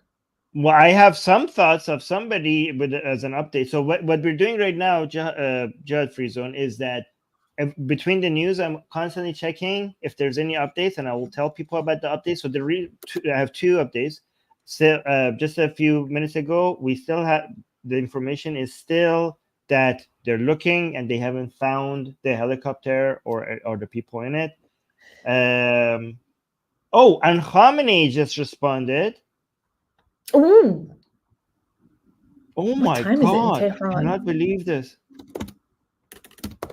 I cannot believe this reaction. What? Khamenei just came up with a reaction to this event, and he says, Khamenei, I cannot believe the reaction, what he said. What do you think he said? Don't look it up. I don't know. Is he already saying that he's dead? No. Khamenei said that the country should not be worried. This is not going to influence anything.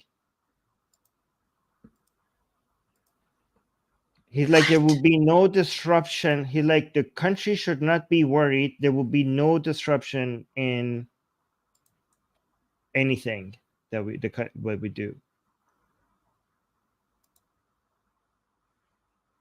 I cannot believe this response. This is insane. It's a little bit insensitive to be saying the man is irrelevant before we don't know if he's dead. We don't. You know what? Now I hope he's alive so that he could hear that Khamenei said this. What the hell? Oh my God. He said ملت ایران نگران و دلواپس نباشند، هیچ اختلالی در کار کشور به وجود نمی آید. He said, so the nation of Iran should not be worried. There will be no disruptions in the work of the country in the country because of this. Like whether or not he's dead, there's nothing will happen. What the hell? This is such this is the value for life. Look at this.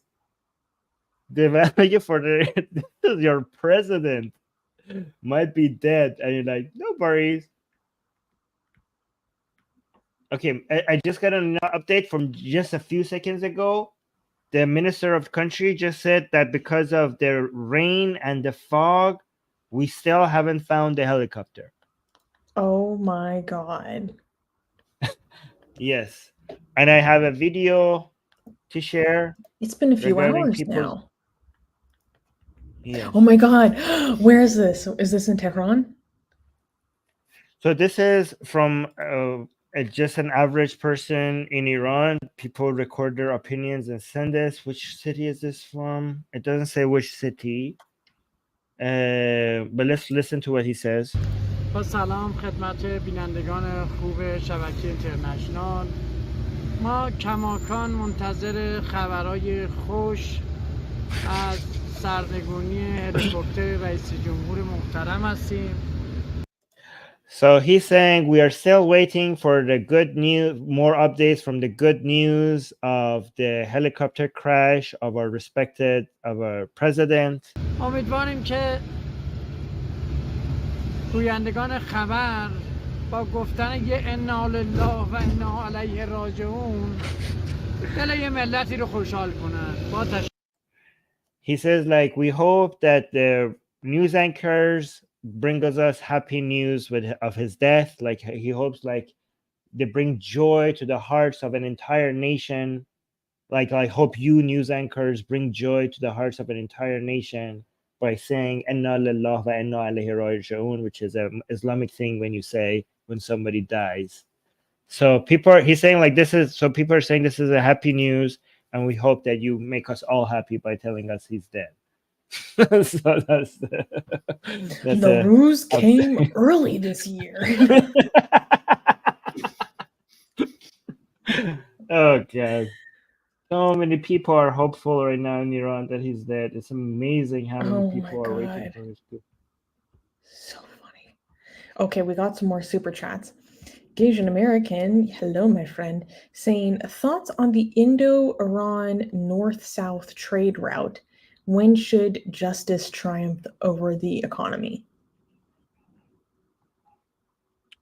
So the trade route has been very challenged because of the sanctions on Iran, and India doesn't want to. A lot of the trade routes have been going around Iran because of the sanctions on Iran, and that has been devastating to the potentials of, But India has a lot more power when it comes to ignoring sanctions, because United States really desperately needs India against China. And so when it comes to countries being able to sometimes ignore United States sanctions, that would be India. But this trade route would be this would be a step too far. So India, right now, India might buy gas and oil from Iran, even though they're not supposed to, and United States might look away because it's India and it's big and it's important, but not to that extent. That's still something that India would not be comfortable. Yeah, India can get away with trying to assassinate U.S. citizens on U.S. soil. Yeah, India is such a big deal. United States cannot lose India as an ally. Yeah. Because China is the most. When it comes to Russia, China, and Iran and North Korea, the most important one is China, and India is such an important ally. Meher is saying that he already bought some tasty sweets to give to his family. Oh my god. And the Oracle Whimsy gave a super chat saying Raisi was taken out by Iran because his extremist policies led to problems with Israel. He and his security team are on Israel's hit list. Raisi was taken out by Iran because his extremist policies? No. First of all, Raisi's policies don't matter. Raisi doesn't have policies. Khamenei has policies. Raisi is just a puppet. Raisi is just for show. Raisi doesn't decide. The president of Iran doesn't really decide things. They're just there for show. The policies come from Khamenei. And Khamenei's policies, like if you want to remove somebody with extremist policies, you have to remove Khamenei, not Raisi. So yeah, that's it. That's completely wrong. That analysis is completely wrong. Okay. Well, let's go to the next story. But thank you for the support. Yeah, thank you for the super chat.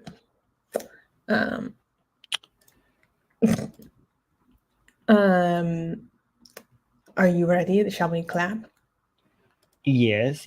Okay, clappable then. This is your Supreme Leader going a little crazy. Next news. Canadian Prime Minister slammed for pushing Sharia-compliant mortgages. Whoops, wrong one. Canadian Prime Minister slammed for pushing... Wait, listen. Okay, next news. Canadian Prime Minister slammed for pushing Sharia-compliant mortgages for Muslims. Prime Minister Justin Trudeau's Liberal government has sparked backlash by announcing plans to introduce halal mortgages to comply with Islamic finance rules against paying interest.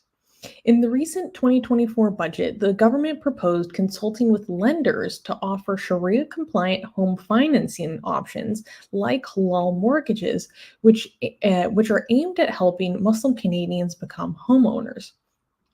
Trudeau enthusiastically touted it, quote, as a testament to our commitment to fostering an inclusive society where everyone has equal access to opportunities. Specific proposals include the Canadian Mortgage and Housing Corporation providing Islamic banks funding to offer halal mortgages, potential tax changes for such products, and a regulatory sandbox for lenders. While some smaller institutions already provide Sharia-compliant financing, none of Canada's 5 biggest banks currently offer halal mortgages that avoid interest through alternatives like rental-based payments.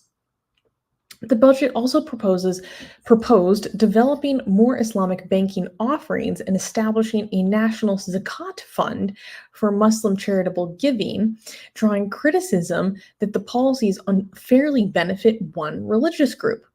Supporters like the Canadian Islamic Congress, however, hailed it as a historic moment, enabling Muslims to participate more fully in the Canadian economy. So, let's okay. There's so much to unpack here. Trudeau, Ayatollah Trudeau, why are you doing this absolute bullshit? Okay, so we need to back up and explain some basics for people that don't understand what's going on here. So for those who may not be aware, there is a concept in Sharia, in Islam, called riba. And riba is usury. Riba is understood to be interest. It is understood to be forbidden. It is one of the worst sins, actually. Many scholars believe that it's like shirk, riba, in terms of like how severe. It's a very major sin. Engaging in interest is seen as very, very sinful and forbidden. And so when it's very difficult if you're the type of Muslim that is so observant that you refuse to take out a loan because it has interest, this has major economic consequences to you, because interest is a foundational part of a modern economy. And basically this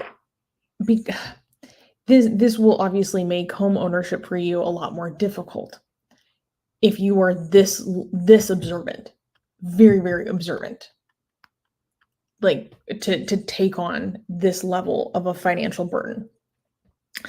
And so there are all of these schemes that are basically scams to help people do complicated financial gymnastics to still get a home, but not engage in riba. And the problem is that, so this is what Trudeau is basically pushing forward as an idea to roll out into Canada at a larger scale, because there's already smaller institutions that do this, and then he's basically pushing for larger institutions to do this as well. Before I dig into it more deeply, Armin, I want your reaction. Right. So I have 4 reactions. First of all, this is a violation of secularism, where governments are basically coming in and using religious belief as a way to come up with policies. This is a violation of secularism, right? It's not just any violation. So second point, this is not just any violation of secularism. This is a recognition of Islamic laws, which is basically legitimizing divine authority of Allah coming down from the Canadian government. So this is when you recognize legitimize their rulings, their Islamic practices, Islamic beliefs. That's basically a government taking a position and putting a stamp of approval on the philosophy from such an ideology. Third point is that if you do this for Islam, then you would have to do this for other religions. And that opens the door to so many other things. And worse than that, if you do this for one thing in Islam, then technically you should now be able to do this for other things in Islam, right? This sets a precedent. This is something that you could now always refer to as, you open the door. This is not just about mortgages and Sharia-compliant mortgages. This is about the government now allowing laws and regulations to be in accordance to Islamic values and Islamic Sharia. That means that any other person, any other politician who wants to do that, maybe Muslim, the way Canada is going, eventually, just like in the UK, Muslim politicians will always be able to refer back to this as a way to show that what they're doing doesn't violate anything in Canada. So this basically opens the door to so many other Sharia things basically coming out and taking over the politics and the laws and the rules. And once again, in the name of inclusion. In the name of inclusion. It's enough to make me sick to my stomach. You're literally seeing right now the process of the Trojan horse coming in. Like what you're seeing, what we're seeing in Europe, you're seeing a reflection of that in Canada. This is exactly the woke opening the door for the barbarians at the gate. This is how liberalism, dies. Because the liberalism is so powerful, the walls are so strong that the only way to take it down is from somebody from within to open the gates. And this is exactly what you're seeing happening. It's literally what Hitchens warned us about. Hitchens was a freaking prophet, man. That's my prophet.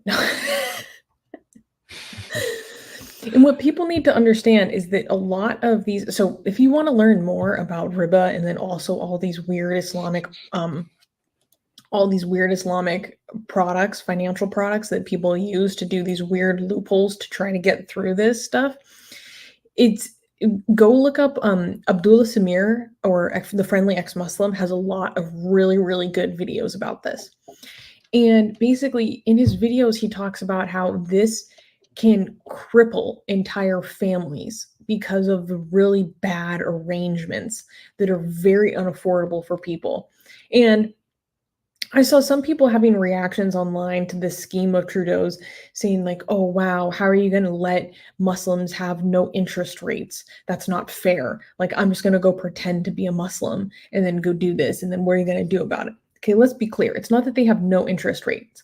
They just do there's several different kinds of complicated arrangements where, like, so Zaid highlighted one of the arrangements. Let me highlight it.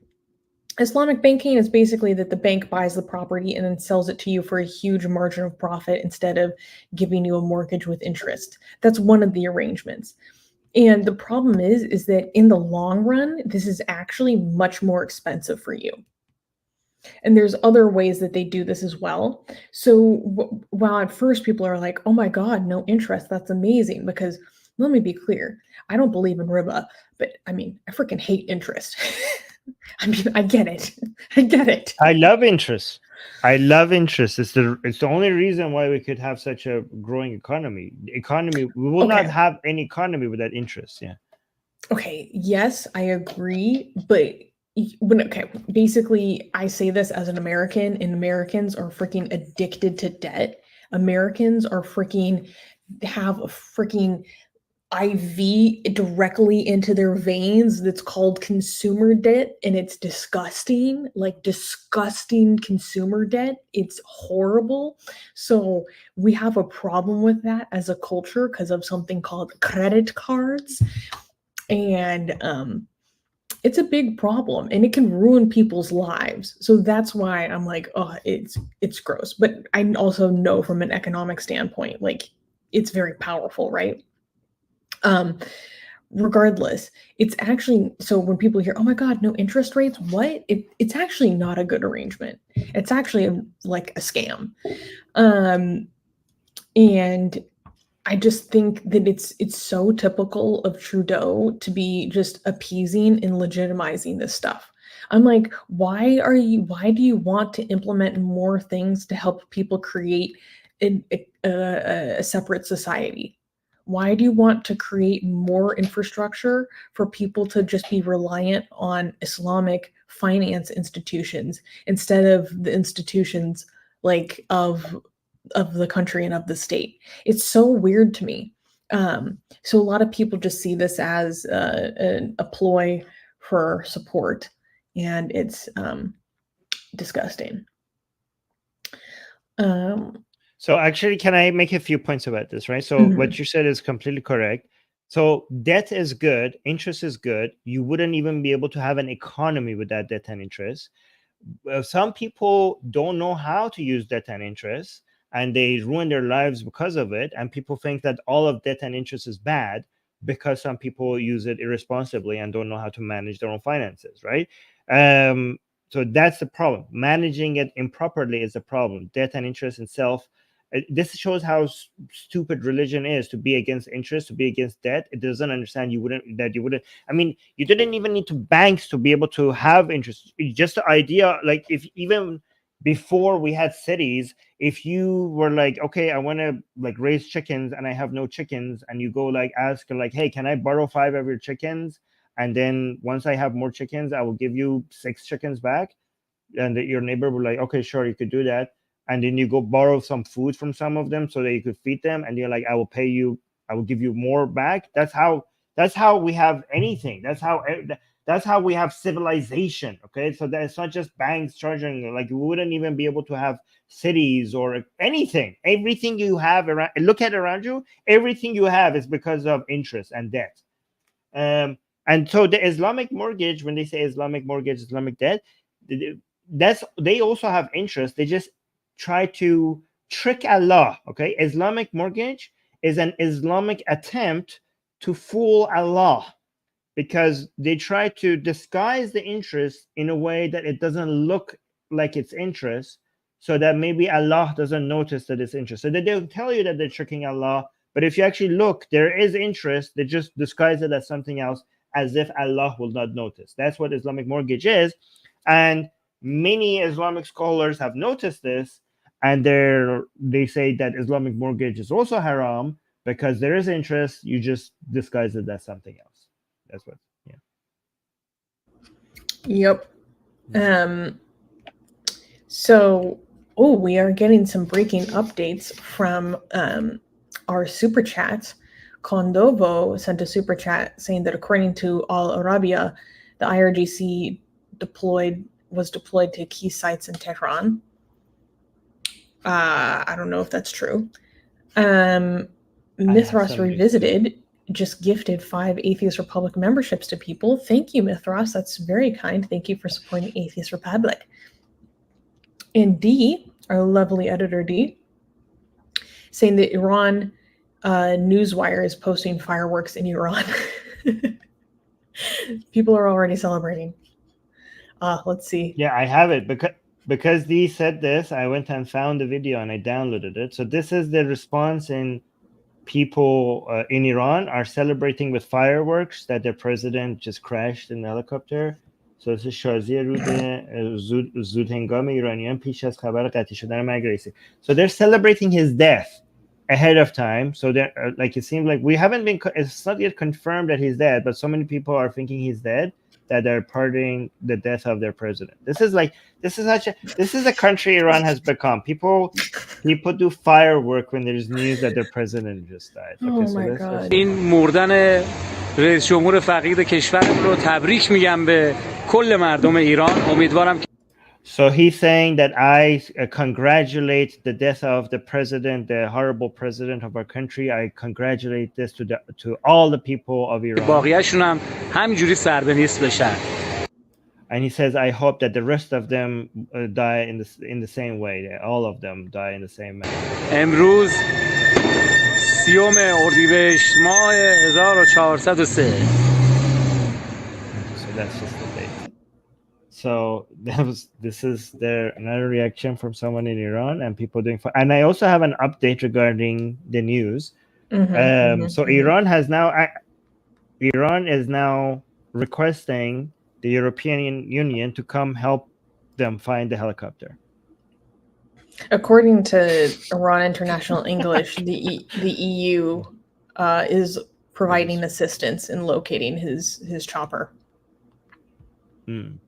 So they're like, we can't find this helicopter. Please come help us find the helicopter. And the EU said, okay. So that's just European happened just a few minutes response ago. coordinator Hanaz Lenarksik said, upon Iranian request for assistance, we are activating Europe's Copernicus EMS rapid response satellite mapping service in view of the helicopter accident reportedly carrying the president of Iran and its foreign minister.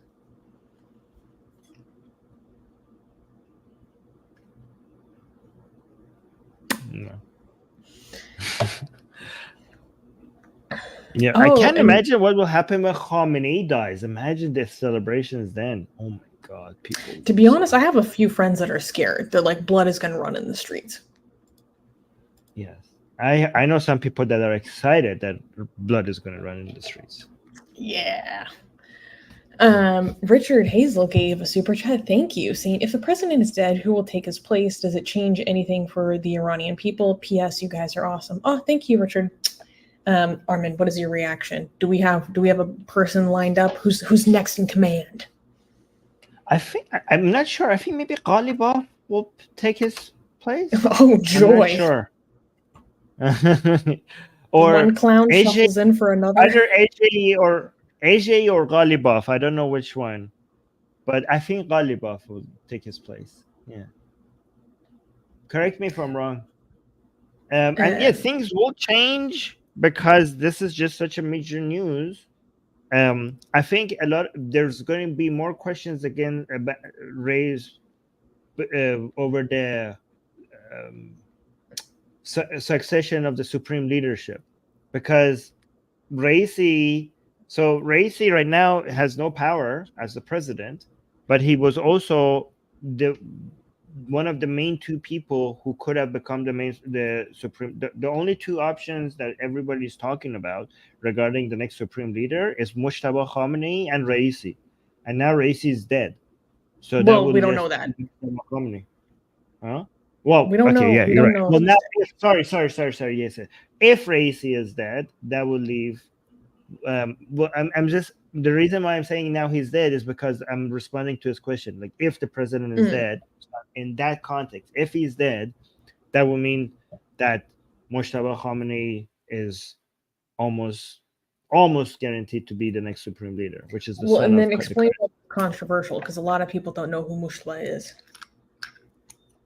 Well, I mean, it becomes the 1979 Islamic Revolution happened. One of the main narratives was that the leader of a country shouldn't inherit its position, and that's why they were against the monarchy. And now Khamenei's son is going to be the next supreme leader, so that's going to be seen as very controversial, especially because Khamenei's son has not been seen or heard of ever. We have only a few pictures of him, but there's not a single speech of him. There's not a single audio message of him. Nobody ever sees him. But he's apparently behind the scenes or controlling many, many things without actually being present. So, like, the next supreme leader being somebody that most Iranians have never even heard of, will not have ever heard his voice. I mean, technically, no Iranian has heard his voice other than the people that have been in his presence. So that's going to cause a lot of a lot more dissent. Even the people that support the current regime are not going to support the next regime, because who the hell is this guy? So that's going to potentially topple the government. Not to mention the fact that Mujtaba Khamenei's religious credentials are basically all falsified. The same way so was his father. Yeah, exactly. His religious credentials are all falsified. And they're all falsified anyways. It's religious. Yeah, but go on. But you know what I mean? Even within based on their own standards. Even based on their own standards. Yeah. So, yeah. There was another point I wanted to make. Shoot. Oh, the last thing I wanted to say is a lot of people underestimate how one of the last things holding up this regime right now is a personality cult surrounding Khamenei himself. Yes, exactly. Just like we had a major drop in support from Khomeini to Khamenei, we're going to see even a bigger drop from Khamenei to the next supreme leader, which is, again, it's going to make holding on to the government extremely difficult. That's why I'm saying the death of Khamenei is going to be a major challenge for the Islamic Republic's survival. Okay, so HD Drake gave a super chat saying, why can't the Iranians find their own helicopters? Good question. Well, apparently the weather conditions are very bad. They're saying it's dark, there's fog, and there's water. Yeah, but I never understand these things technically, because it's just like, don't these things have like I don't know, some tracking devices on them? Like, I never understand why it's so hard. Yeah. Oh, Prime Minister Modi just came out and expressed deep concern. We stand in solidarity with the Iranian people in this hour of distress and pray for the well-being of the president and his entourage. Oh, Modi. Oh, which no, gods are you going to pray to? That's not going to help. Are you going to pray to, like, Hindu gods? I don't think he's going to care. I don't think that's going to work. Brain analysis from the Oracle of Whimsy, but thank you for the super chat. Are you catching up now, Armin? Iran is moving away from war with Israel. They took him out. Ooh. Wait, hold on. See, are you catching up now, Armin? Iran is moving away from war with Israel. They took him out. What are you talking about? Raisi is not in control of the politics of Iran. Like, do you not understand? Okay, thank you for the super chat. They do not. Raisi is not in charge of what happens between Iran and Israel. Khamenei is in charge of that. He's just a puppet. Raisi is just a puppet. Yeah. We got a super chat from John. Thank you, John, saying agnostic here. Relatives are Jewish, love them. Past 1 or 2 years have been a bit rough. You know what I mean. How to make friends, build trust in leftier U.S. regions. D&D has helped. Yeah, so I would say there are lots of secular communities around different countries, different cities. If you are looking for an explicitly like secular or atheistic community, or find communities about other hobbies you have. Maybe you like to play a sport, maybe you like D&D, maybe you, I don't know, like certain music. Finding communities surrounding a common interest is basically the best way to go. In terms of it being in leftier regions, you just have to find it's gonna take some time. It's just gonna take some time. I have a really difficult time making friends with people my age. And partially it's just because I just have to know what to talk about with certain people and what to shut up about, if I'm being completely honest. Asian American gave a super chat saying, doesn't capitalism mean freedom to choose? Would it be better if Trudeau sold it as payday loans? No, it would not. Capitalism doesn't mean everything is free. Capitalism means there's lower limitations, not no limitations, right? So what if I wanted to, does capitalism mean that I could buy and sell slaves, for example, because that's allowed in Islam? Obviously not. Does capitalism mean that I have the freedom to choose if I could assassinate somebody? Obviously not. So capitalism also doesn't mean that you get to violate this secular laws of your country. So capitalism doesn't mean, I think if you're looking for maximum freedom, it's not capitalism you're looking for, it's anarchism that you're looking for. John gave a clarifying super chat saying we need half year since October 7th. Well, yeah, It has been a rough 6 months. Okay, so let's go to the next news, and we can actually clap for this because this is good news. Okay. Next news, insulting Islam got him a 24-year sentence. The story of Mubarak Bala. In a case that has sparked global condemnation of Nigeria's blasphemy laws, the 24-year prison sentence of Mubarak Bala, the president of the Humanist Association of Nigeria, was reduced to 5 years by an appeals court on May 13th. Bala had been convicted in April of 2020 under Kano State's draconian laws that criminalized insults to Islam, specifically violating Section 210 of Kano State's Penal Code. Well, his lawyer, James Ebor, celebrated the reduction, stating, "We were grateful the court agreed with us that the sentence was against the law." He vowed to appeal further on the grounds of lack of jurisdiction and the court's quote-unquote predisposition to convict in Bala's allegedly coerced guilty plea. Human rights groups like Humanists International decried the initial duress-induced conviction as a horrific violation of Bala's peaceful exercise to his rights of freedom of religion or belief and expression. The case spotlighted the harsh criminalization of blasphemy and dissent in deeply religious parts of Nigeria.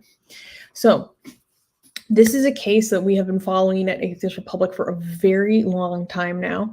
And if you've been with Atheist Republic for a long time, you know about Mubarak Bala, but I will give a summary for people who are maybe hearing about his case for the first time. So Mubarak Bala is an ex-Muslim atheist living in Nigeria who became a prominent leader in the humanist community in Nigeria because he was imprisoned in a mental institution by his family when he apostatized from Islam. And that was what initially brought him to fame. And then he became an activist after that, after he was like freed from unjust detention in the mental asylum.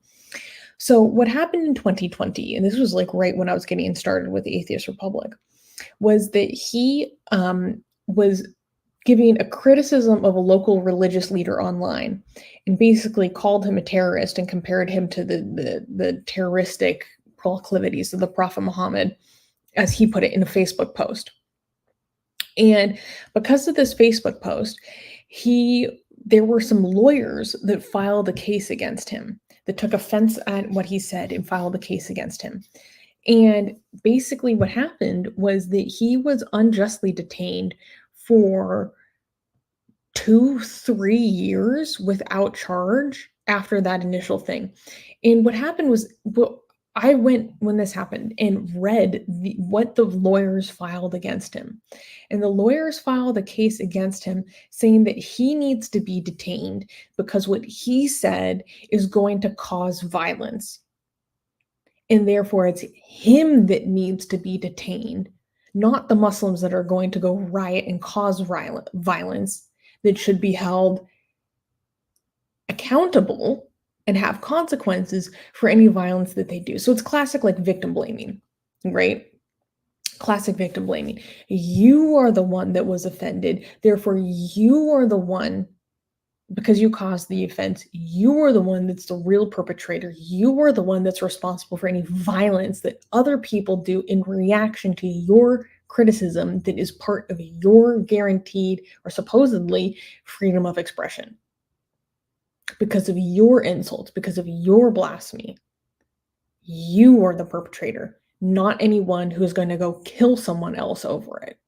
You're the perpetrator. So because of this, he was illegally taken from a Christian province and then transported to the more strict Sharia-compliant Kano province. And there he was illegally detained for years, and facing, being forced to pray, being denied medical treatment. And after a very long time, he finally got a court case. And in this court case, he went against the wishes of his lawyers and suddenly stood before the judge and pleaded guilty. And the BBC, actually, you guys can go watch a little mini documentary that the BBC made about this scenario, because they were actually in the courtroom when this happened. And so you get like real-time reactions about what happened in the courtroom. Basically, we believe that Mubarak Bala was under severe duress when this happened, and that he was being told that if you don't plead guilty, things are going to happen to your wife and child, who was 6 weeks old at the time of his arrest. And so he pled guilty because it was kind of like, okay, like, I'll just keep my family safe. I can get this over sooner. And in response, they slapped him with an unprecedented 24-year sentence. Because they slapped him with multiple charges, gave him the maximum for every charge to be served consecutively. Completely unprecedented. And so it blew everyone away. Like, I remember when this came out, I couldn't believe it. I absolutely could not believe it. And so this is the update. And the update is that the good news is that his sentence has been reduced to 5 years. His lawyers appealed, and granted, the state itself could also appeal. And it has been ruled that the sentence that was given to him of 24 years was illegal. And let's not forget that everything that happened to him for the past 4 years is illegal. He was held without charge for years. He should have been charged within 48 hours.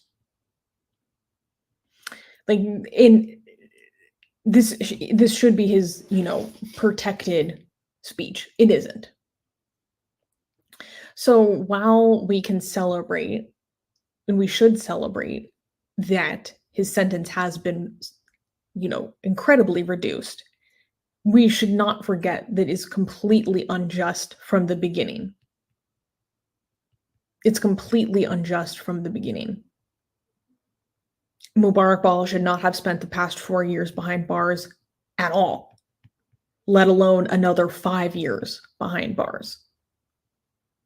Because the foundations of this is all complete bullshit.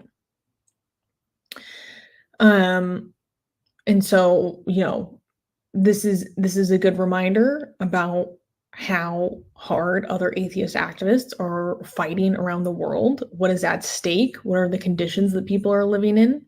What are the risks that people take when they're speaking out against religious dogma and intolerance? Because the case of Mubarak Bal was also to send a message, and it was to send a message to the burgeoning secular community in Nigeria, which is incredibly important considering that Nigeria is going to be a very important economic powerhouse, especially in the coming decades. And it's really stark and sad and heartbreaking. But, we should still fight to make sure that he is unconditionally freed, because he should be unconditionally freed. And so his lawyers are going to continue to push to appeal his sentencing, because it should be appealed. He shouldn't be faced with these charges altogether. Let's not forget that he pled guilty himself against the wishes of his lawyers under duress, instead of actually going to fight the case. So that's the update. So I did want to have a slight celebration, but the asterisk is that this is complete BS and that he should have never faced any of this to begin with. But I just want to thank you for UND for constantly making sure that this is being highlighted, because I don't see other places highlighting other. I'm so glad, because Nigeria is so important, not just for Africa but for the entire world. Nigeria is such an important, when it comes to activism, secular activists should really pay attention to Africa. It's such an important place, when it comes to religion and secular activism. And this guy was on the front lines, and we shouldn't. This is one of the heroes in our movement, and we should not be ignoring him. I mean, a lot of people focus on Islam and its influence in Europe, in North America, but Nigeria is one of the most populated countries in the world, and it's going to, I think, go from the ranking 7 to ranking 4 in the future, which is insane. This is going to be a major country that we need to keep an eye on. It's going to influence the rest of Africa. So, and it's not going in the good direction right now. So. Yeah, and here's the thing. There are so few people that are doing this kind of work, doing secular activism, and we're a tiny community. And so we need to fight really hard for the atheists and alleged blasphemers who are being persecuted, because unlike the Christian community, we don't have giant institutional funds behind us that can help unroll lawyers the second that someone's persecuted, right? We're a tiny community with very few people that care at all about what happens to people that are doing unpopular work like this. And it's unpopular because it's against all religions, and it's blasphemy, and it's unpopular, and it's seen as offensive. And so not many people are going to take up the defense of people like Mubarak Bala, because it's seen as controversial and not nice. I bet you if Mubarak Bala was Christian, it's so important that we take up the mantle to protect these people. I bet you if Mubarak Bala was Christian and was saying such things about Islam, he would get such global support from the Christian community, right?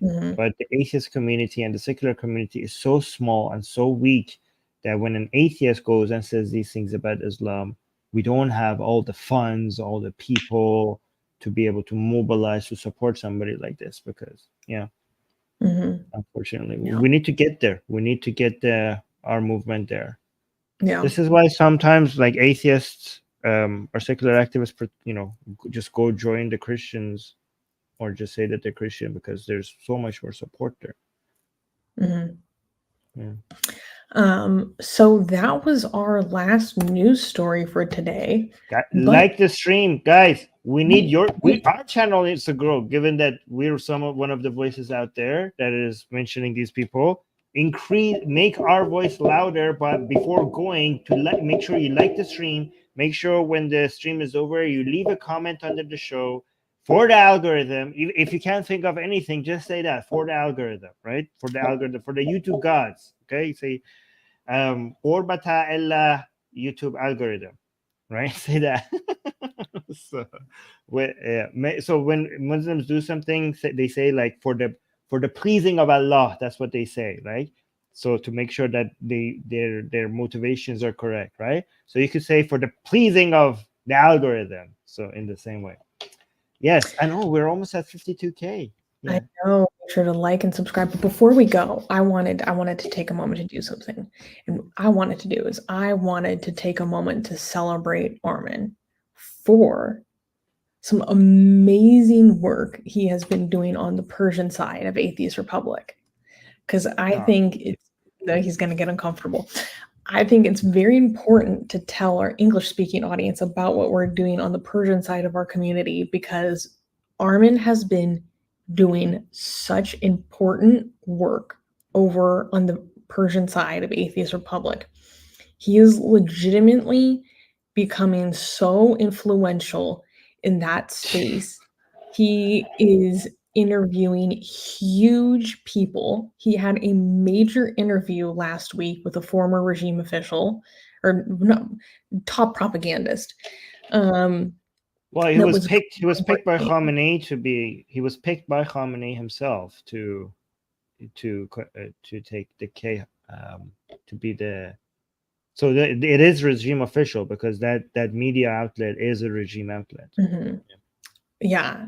So you were interviewing him in a very groundbreaking interview, pushing him on some very sensitive topics.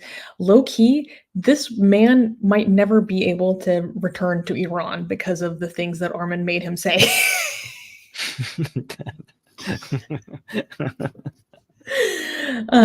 He has some other huge bombshell interviews coming up this week with huge influential public intellectuals. I don't know. I know Armin wouldn't be like too embarrassed to talk about these things, but because although people say that you have a big ego, you don't like to talk about your own accomplishments that much. But I just wanted to celebrate Armin because he's doing like actually huge stuff on the Persian side right now.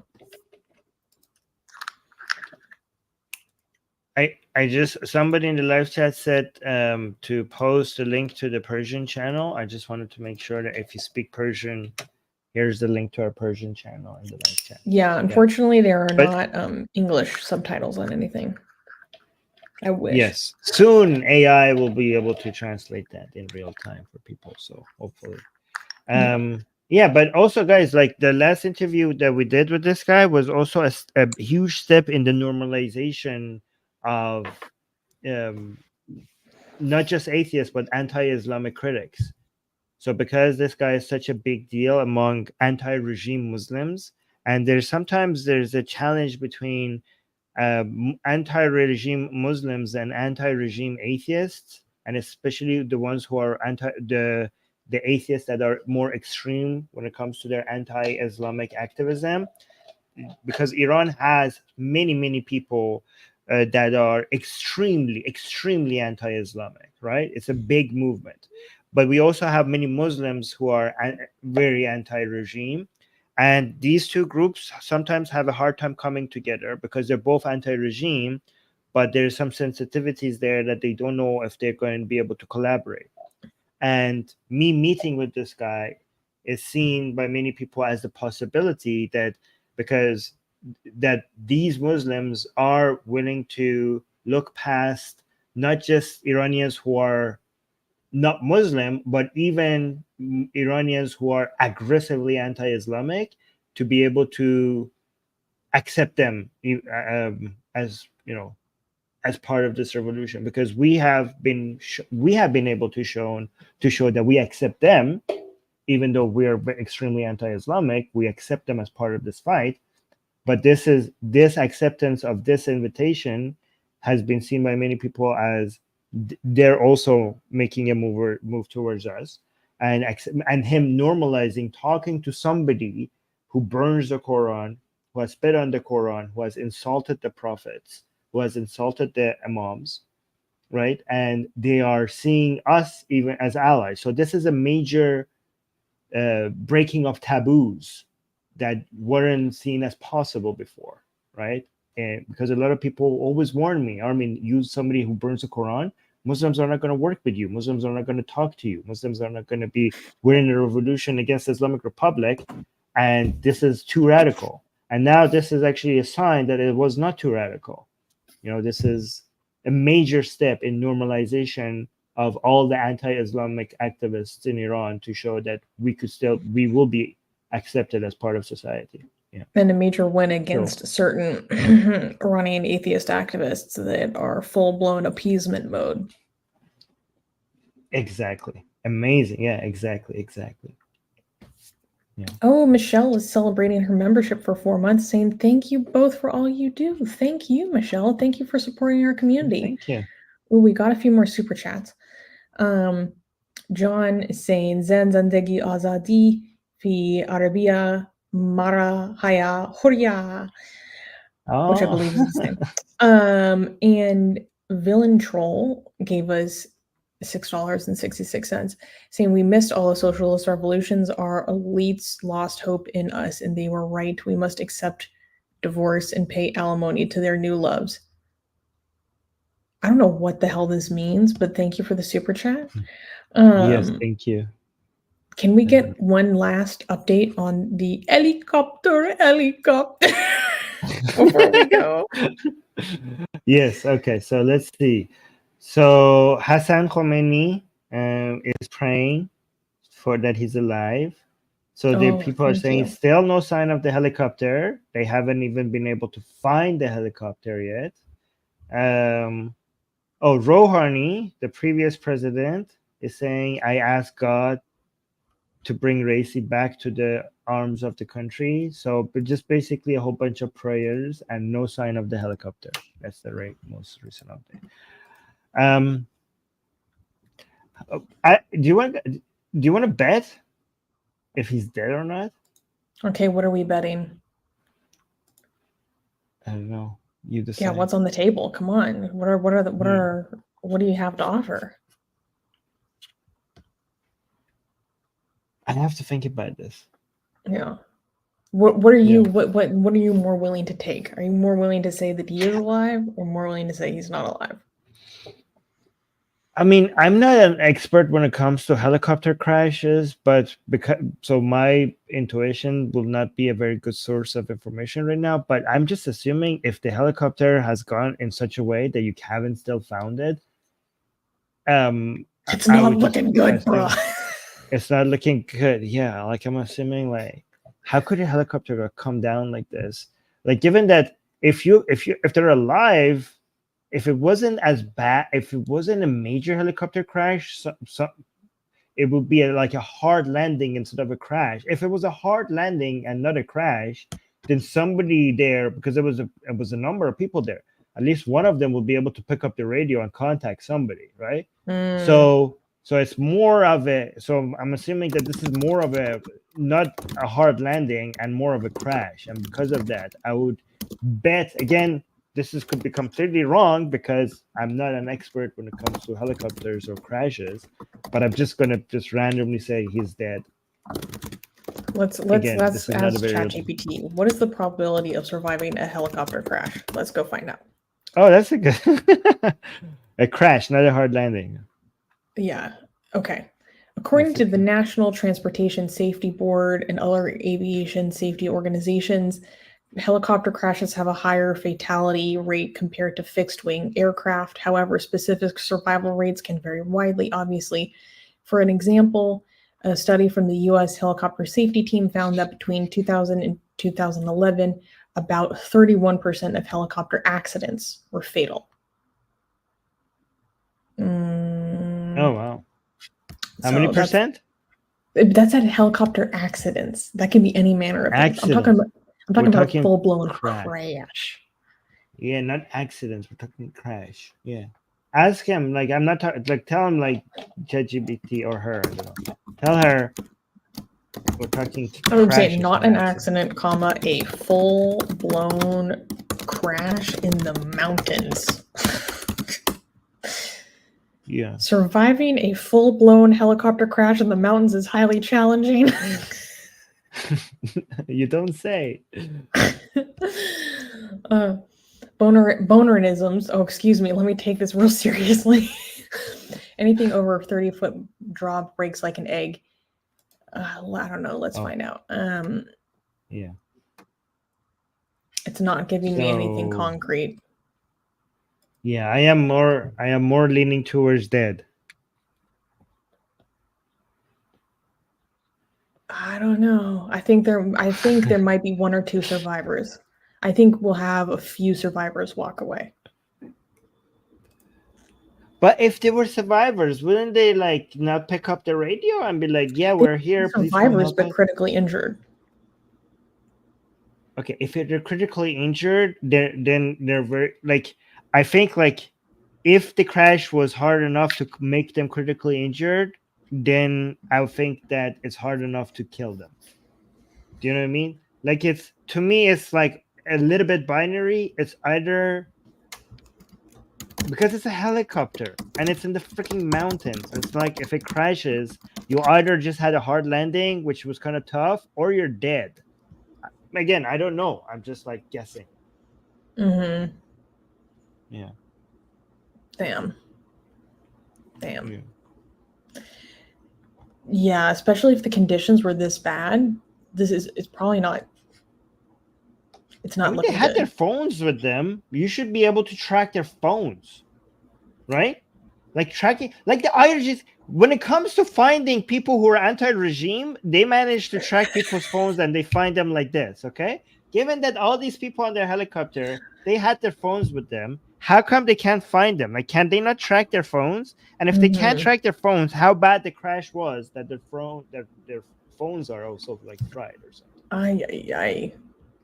We got another super chat. Mindspan Wellness is saying, according to the Iranian journalist Ahmad Wahidi, contact had been established between authorities and the Iranian President Raisi's aides. Oh, okay. So I will back then.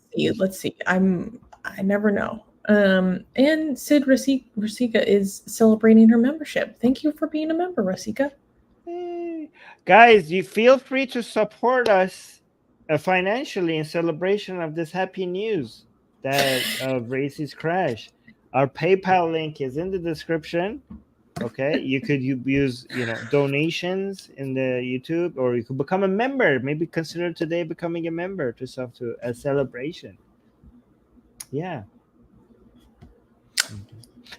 Anyways, well, that's another one in the books. Thanks for a great show today, you guys. That was fun. Don't forget to at least like. Okay, it's free. Did you guys know that you don't have to pay anything to like the stream, and it really helps us? So please like the stream. All right. And also recommend this channel to your friends and your enemies. Okay. We want a very diverse group of people in the live chat. So make sure you tell people to come and subscribe to Atheist Republic on YouTube, and also to participate in the live chat when we're live. All right. Okay, guys. Till next stream. See you next week.